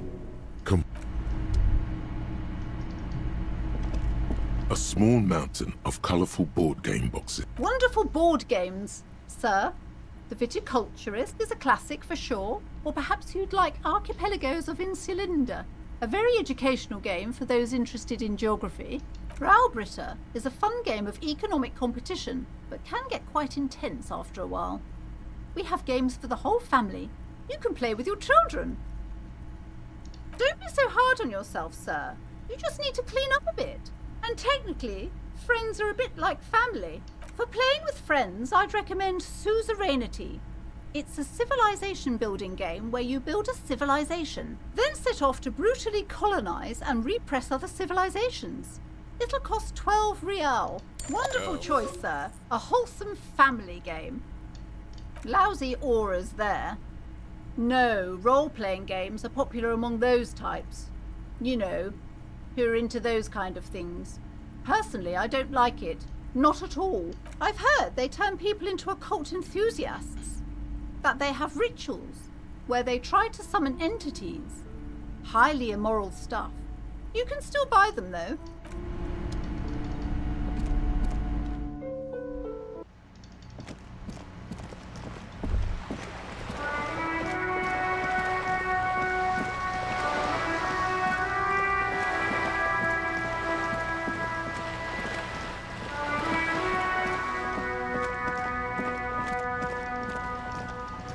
Kill some time.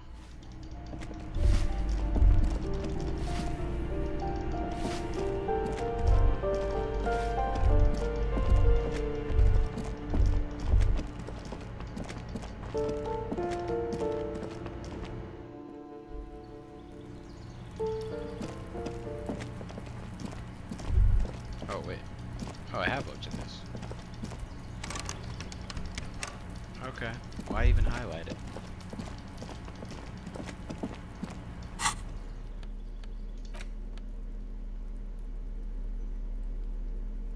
Starship note on the box proclaims the game now includes a completely new genocide option. In your hands, you hold a brand new copy of the game, Suzerainty. It's snugly wrapped in a skin of plastic. The cover features a charming illustration depicting a mass of grinning laborers loading goods onto a ship, while a richly dressed administrator oversees their work. The plastic wrap rips off as easily as a bodice in a tawdry historical romance. There's a hiss as the lid slides off. Inside, you find a thick, full-color rulebook and more than a dozen pouches of various wooden components. Savor that new board game smell.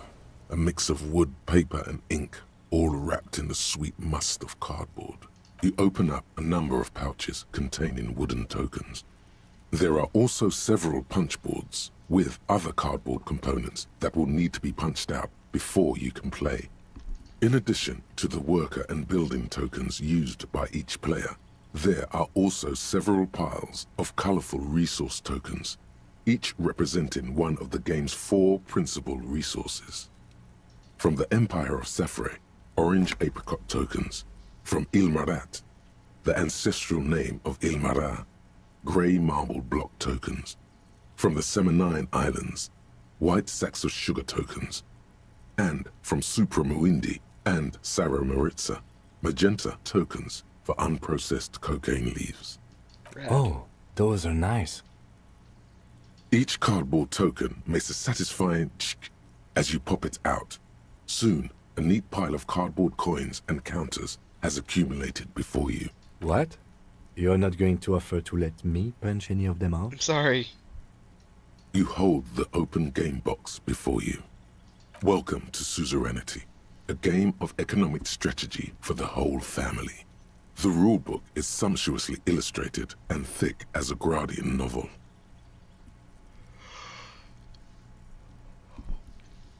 What did he say, suzerainty? Didn't he say suzerainty earlier? The colorful illustrations depict cheerful workers picking apricots, hauling marble sculptures out of crumbling temples, and harvesting a strange magenta-leafed plant. Everyone is smiling. The instructions are opaque at first, and introduce many concepts you're not familiar with. Fortunately, there are many diagrams and examples throughout. Ooh, yeah, that's good. That's nice. You soon figure out the basic conceit. Each player represents an administrator for the suzerain of Revachol. Your objective is to increase the suzerain's wealth and renown by accumulating victory points. What about my wealth and renown? That's where the suzerain's vassals come in. The game features 4 vassal nations, each one home to an economically important resource. I like that I can skip reading the rules and just go and play, and I'm curious how that impacts it. Like if Kim just kicks my ass or we just have a horrible time. Each turn, the player collects resources from vassals where they've placed workers. They may then rearrange their workers, fulfill contracts for coin and bonuses, or build structures back in Revachol. As you leaf through the pages, your eye catches on a sidebar labeled Advice for Beginners. Remember, there are many paths to victory in suzerainty, but successful players will find one strategy and commit to it wholeheartedly. Boring, boring, boring. Tear up this rulebook and commit some old-school atrocities. Suzerainty is a family game. Dude, he said it The only again. atrocities Suzerainty, you'll be suzerainty. committing are against the social standing of your rival administrators as you bring in ever more resources and power for the suzerain. Speaking of,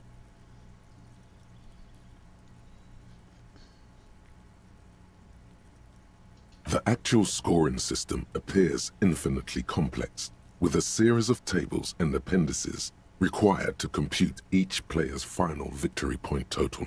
You skip that part for now. The lieutenant looks over the rulebook before he sees something that makes his eyes go wide. Holy shit. The average playing time for this game is 1 to 6 hours. I don't think Kim has cursed once since we started playing. He said, holy shit. This is what gets him to break composure. I'm not sure we can afford to set aside that kind of time for a game. Kim, we gotta... What is Yes. detective work if not an elaborate game? You need logical inference, attention to detail, the ability to analyze your opponent's motives.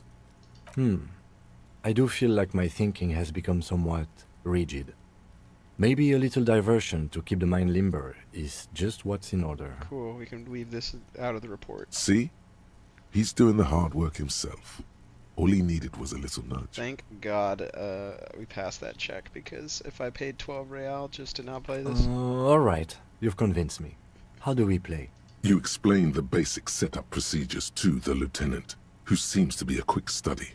You each take your bag of tokens and counters and unfold the board between you. In the center is the crown of Revachol. Radiating outward are her colorful vassals, each one supplying some raw material desired by the suzerain. Apricots from Safre, archaeological treasures from Ilmarat, sugars from the Seminine Islands, and magenta cocaine from Supra Muindi and Sara Maritza. There's also a neat little log to keep track of your progress in case you need to put the game away and return to it later. Oh, cool. The lieutenant goes first. He draws a contract card and moves several of his workers to the Safre territory of the board, and the others to the Seminine Islands. Haha, you didn't read the Alright, beginner's advice. detective. Your turn. You have a few options available to you. Will you try to fulfill contracts right away, or rearrange your workers to maximize production on future turns? Remember what the rulebook said. You'll want to choose a strategy early on and stay committed to it. What is the very beginning of the game? Your workers haven't even done any work yet. That's more like it. You produce a handful of archaeological treasures and a smattering of other resources. Meanwhile, the lieutenant spends 2 of his sugar and 1 of his apricot tokens to complete his contract card. He is rewarded with 4 coins and a round wooden token that he places in the center of the board. That's a market. It's worth 2 victory points. The lieutenant returns your baleful look with a satisfied grin. Come on, is that your game face? You're practically broadcasting your position to the lieutenant with that expression. Glancing over the board, you see several possible strategies. Pressing more workers into service would increase your economic output and help you to survive a possible conflict with the lieutenant. Or you could ignore your labor supply and focus on fulfilling contracts for points and resources. What do? Using your powers of persuasion, you convince more workers to join your cause. After several turns, your worker tokens greatly outnumber the lieutenants. A vast army of expendable labor is at your command. Too bad investing in your workers just isn't worth many points. Talk some more shit, Cam. Take a look at the scoring tables in the back. You see in Table 8C that investing in territorial infrastructure multiplies your final victory point total by 1, which is to say not at all. Whereas erecting monuments in Revachol gives you a multiplier of 5. Yes, precisely. Now it's the lieutenant's turn to respond. He moves aggressively onto the Safre territory. Soon, his workers are producing a steady supply of extremely valuable apricots. Oh, we're invading. How can you let the lieutenant dominate you like that? You need to hit back, and hard.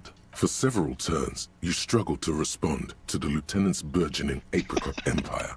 Eventually, you relocate the majority of your workers to Supremawindi and Saramaritsa, where they begin producing a bumper crop of cocaine tokens. You draw a new contract card. According to the text, there's an aristocrat willing to trade a large supply of cocaine for a number of coins and access to a rare bonus. Amplified music worth 7 victory points. Oh yeah, baby. Cocaine and rock music go together like cocaine and rock music. You've reached a critical strategic juncture. How do you respond to the lieutenant's aggression? You can't do that, detective. Well, I suppose you could try fulfilling some contracts. Or you might try to relocate your workers. It's true. Had you read the rules more carefully, this would have been abundantly clear.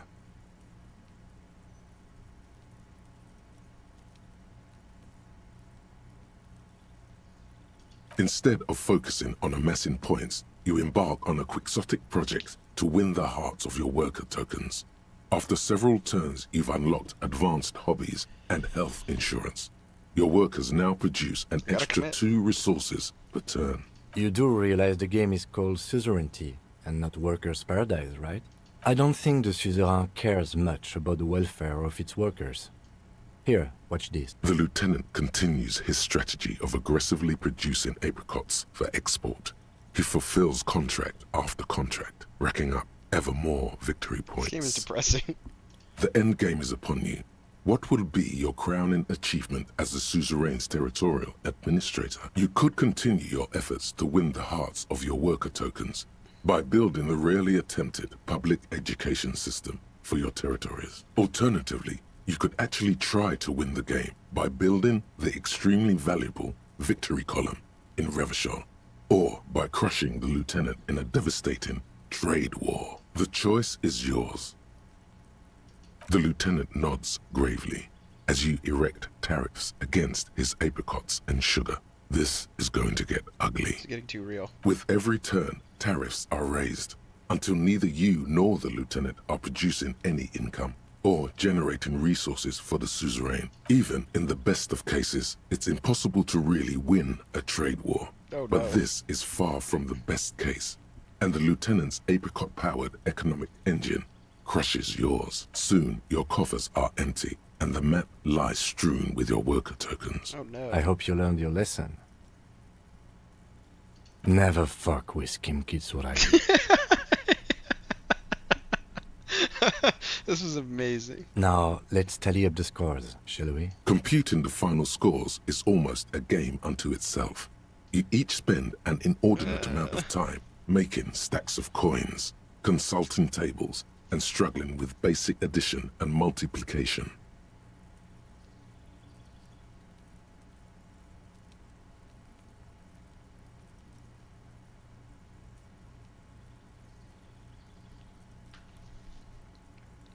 After double, then triple checking your maths, you have your final score. -5 victory points. You'll be lucky if the suzerain doesn't have your whole family executed for such a pitiful performance. I've got 15 points. Don't look too glum, detective. There's always next time. Figuratively, I mean. There's no way we have time to play this game again. Now, let's clean up and get back to work. You hold the open game box before you. The suzerainty. Okay, I was kind of hoping that would kill more time, but...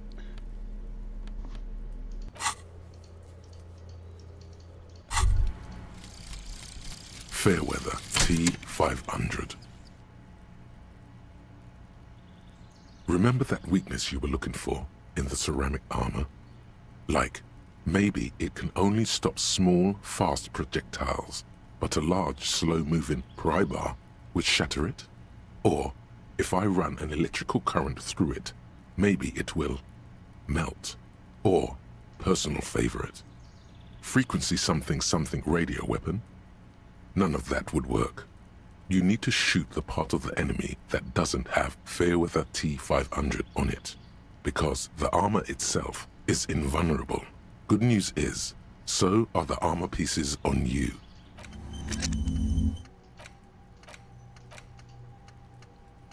Okay, what did I get? Against enemies in FT500 armor, there's combat afoot. Hey, psst, psst. Yes, you. Word on the street is you're ready to start building communism again.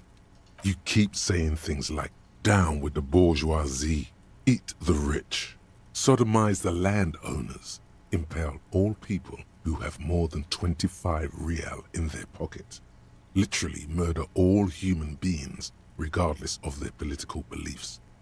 That kind of stuff.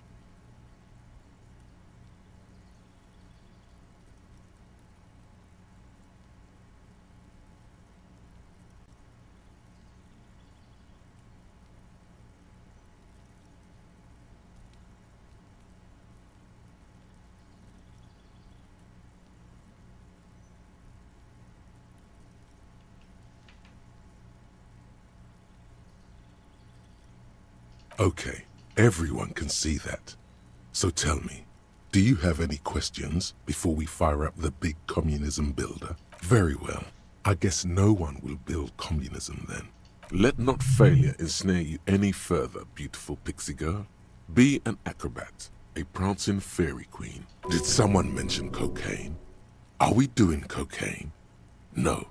I'm sure I heard someone say cocainism. Anyone? Anyone else? There's no one. Okay then, lie down and let the water carry you downstream.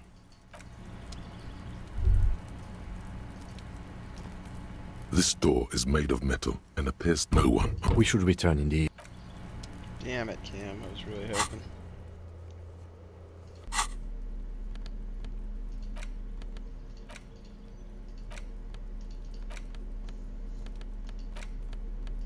It's the ledger you found in the arson, petty theft, spousal abuse, handwritten logs on dozens of Yes, it appears you employ. Yes, all caps.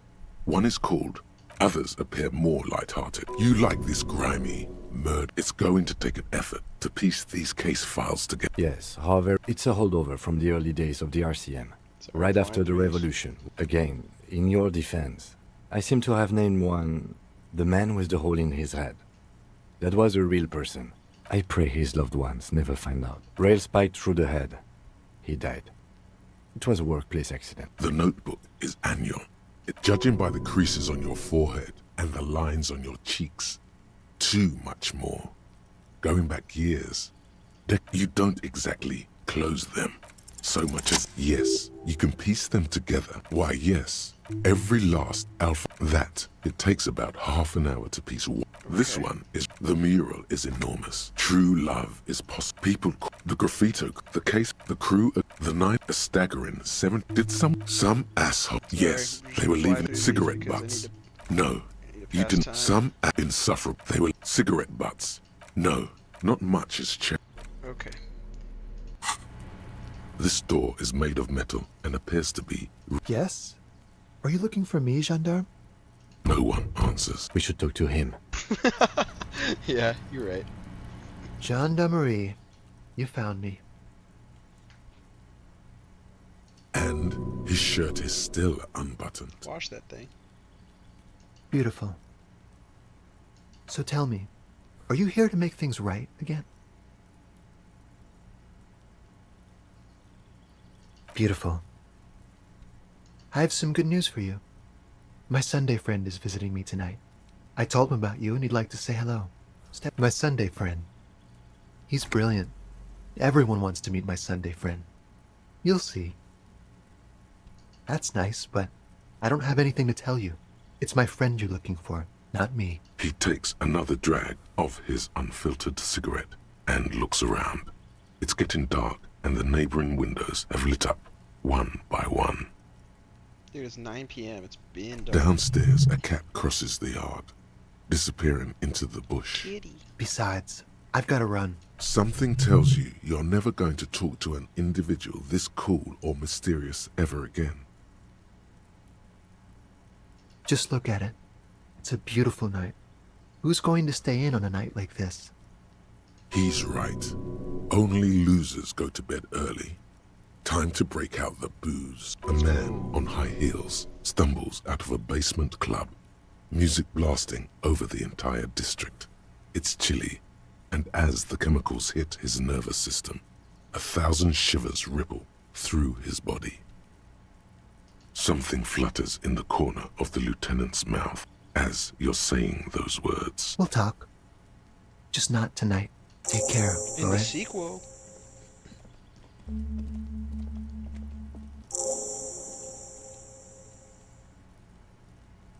Different, of course. Something so mysterious about the way he talks.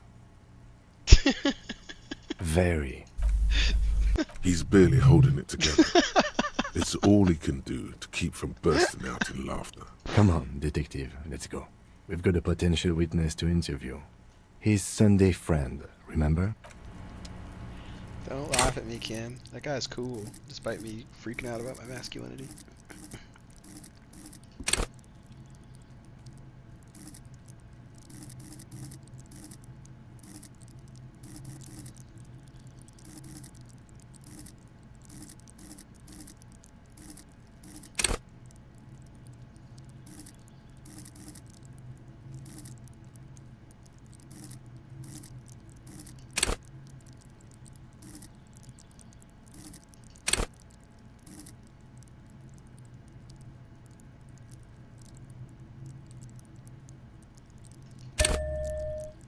Feels wrong for this character, but we need a little help in the rhetoric department.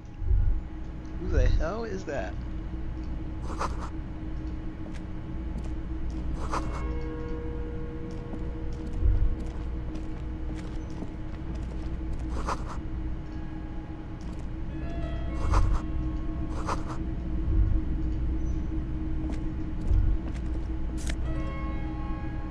Oh god, that looks racist.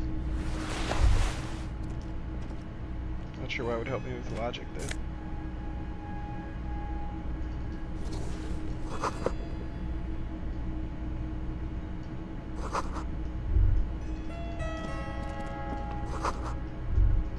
Officers of the Revachol Citizens Militia. You shouldn't be seeing him in an intimate setting. For some reason you feel this man is your superior. Superior, but he's not in the command chain. His hands are clean and well manicured. This is a man who knows the importance of appearances. My name is Charles Vildrouin, and I am an official with the coalition government. I work for the Institute of Price Stabilité on assignment from Sur-la-Clé. I heard you talking to my friend outside. Very good. Super.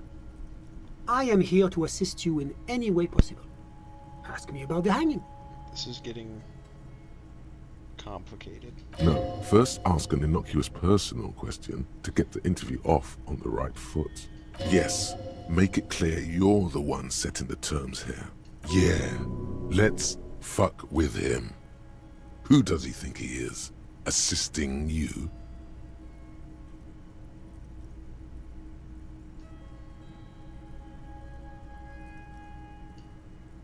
Of course. Let me just say it has been an emotional week for me. The lieutenant takes out his notebook and nods to you to proceed. The Coalition is only looking out for the price stability. Inflation is a killer, like a heart disease blocking the normal circulation of the economy. It must be controlled. The economy impacts the entire international community, which is why it requires international oversight.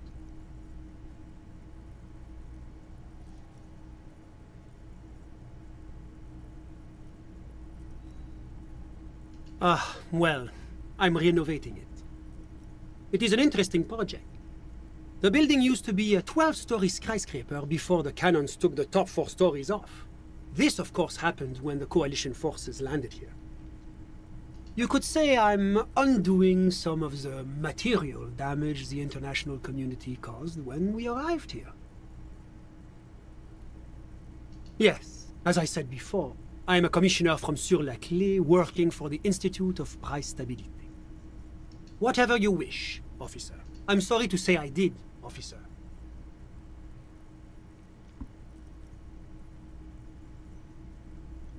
Officer, it's very difficult to describe what I saw that night. It was so surreal to me, like in a play.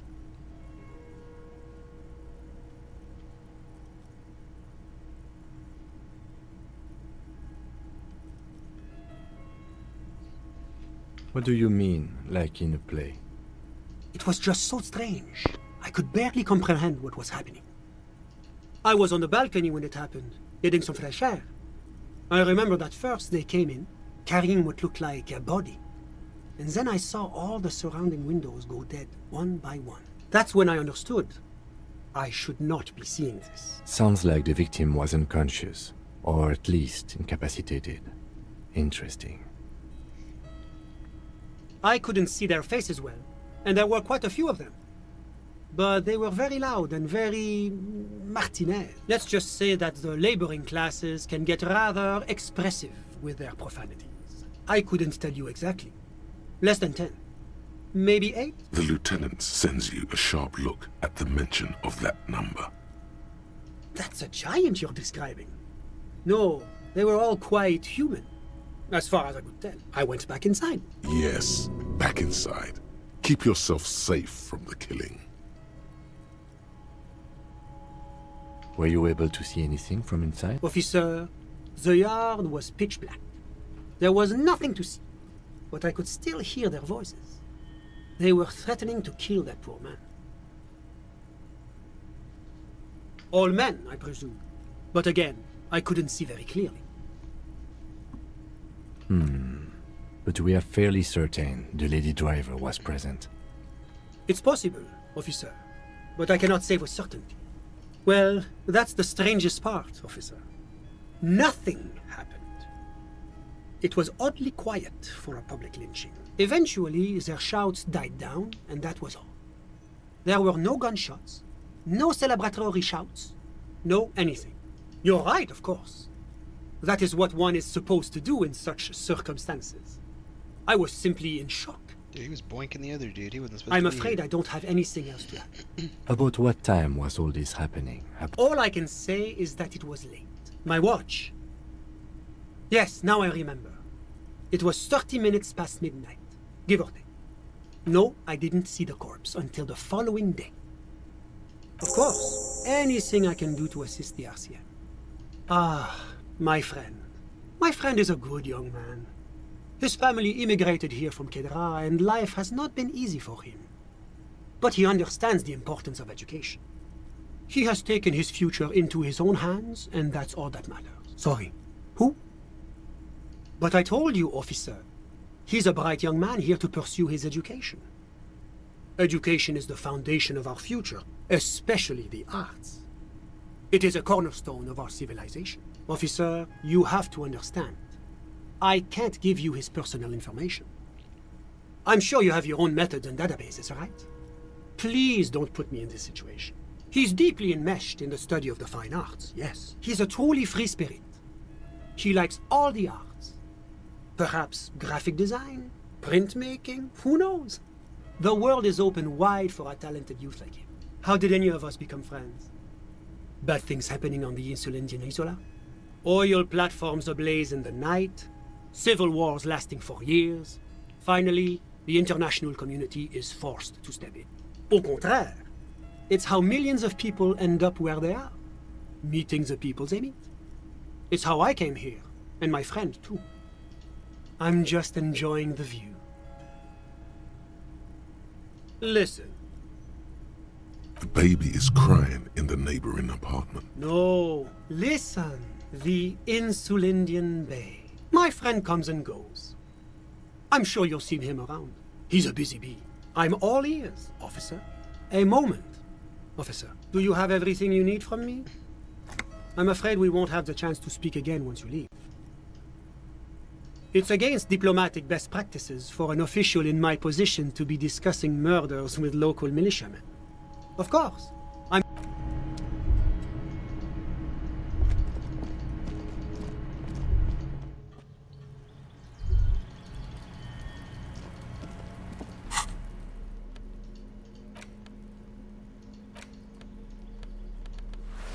Yikes.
It's you again.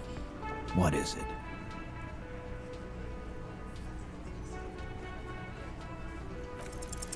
Convince Titus he's being manipulated. You should know by now. Titus Hardy will never falter. I didn't even actually mean to click that. Just remember, it's about more than Glasia. It's about these men and Martinez, their district, their responsibility. Outside in the evening light, ruined and old, shadows lengthen on the pavement. A distant gunshot. Just remember, it's outside. What's the point of that check? He'll got it. Kill you because they don't like you. All because...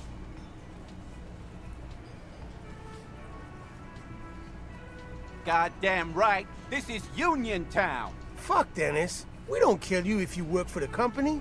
Half the harbor works for the company. work for the wrong company, and they execute you. It wasn't that. It wasn't... We didn't hit him, okay? That's it. That's the weak one. You flushed him out. I don't know what I'm doing. I'm now just go in. Officer, double-clicking. you will be next if you don't shut up. Who the hell is that? Firearm, a Glass 08 or a 38 caliber pistol. Either is small enough for you to admit. He's onto you. He knows what you're trying to do. The lieutenant has put down his notebook. His hand is resting on his holster. He gives you an imperceptible nod. What? What does that mean? We didn't kill him. We didn't even hang him. He was dead when... Shut up, Angus! Fatty!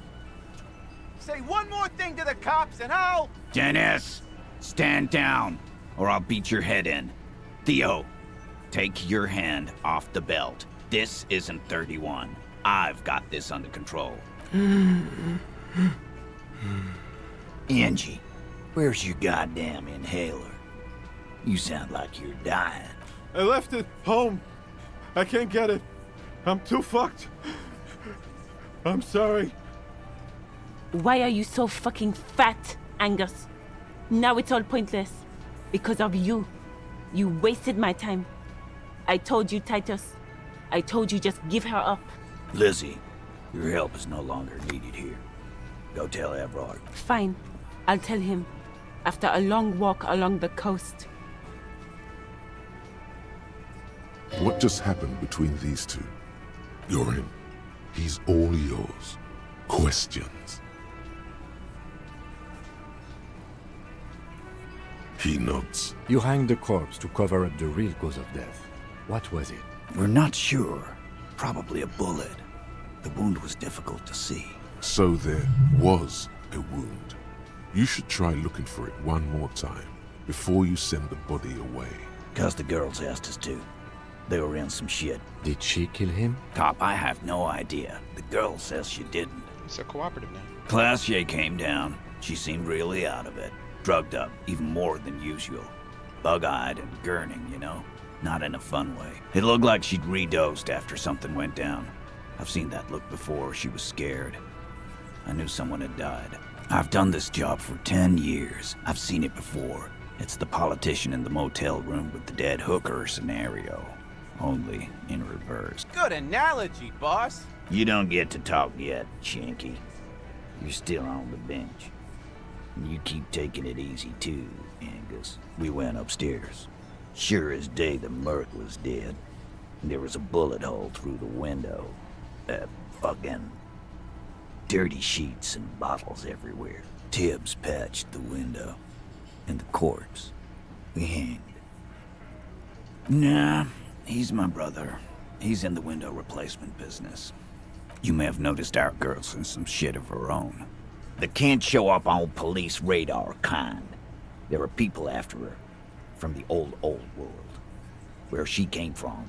They're powerful. Connected to the moral intern. She's clearly afraid for her life. Says if she showed up in your systems, she'd be ghosted away. And why would you help someone like that? By taking on a murder? Why would I?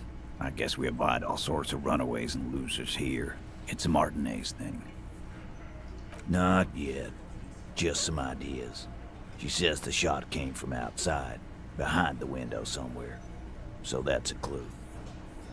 I'm thinking someone's past caught up with them.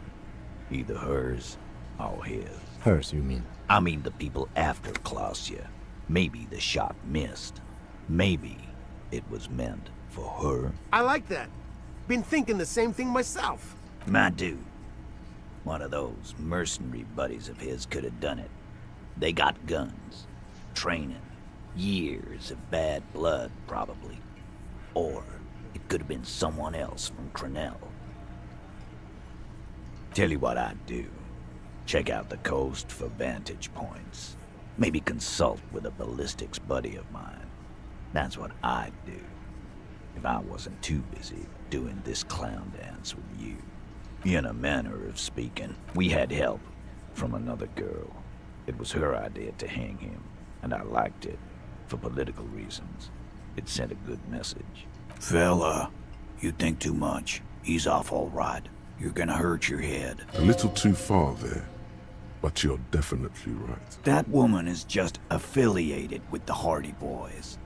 You don't know her, anyway. Glad you understand that. You do that. Hey, cop. Before you go. Suddenly, the wind picks up outside.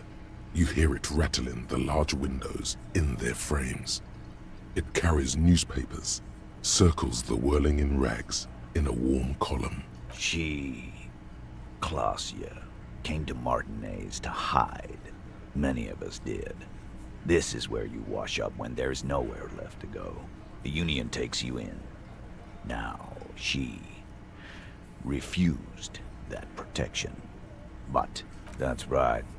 If we didn't take care of the people who end up here, this place would just be a couple of ruins and some cargo containers. We'll take that into account.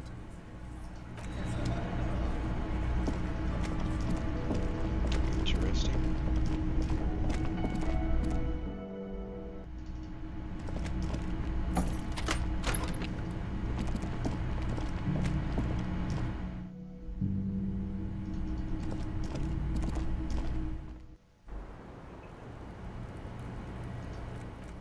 Good stopping point. Made a lot of progress today.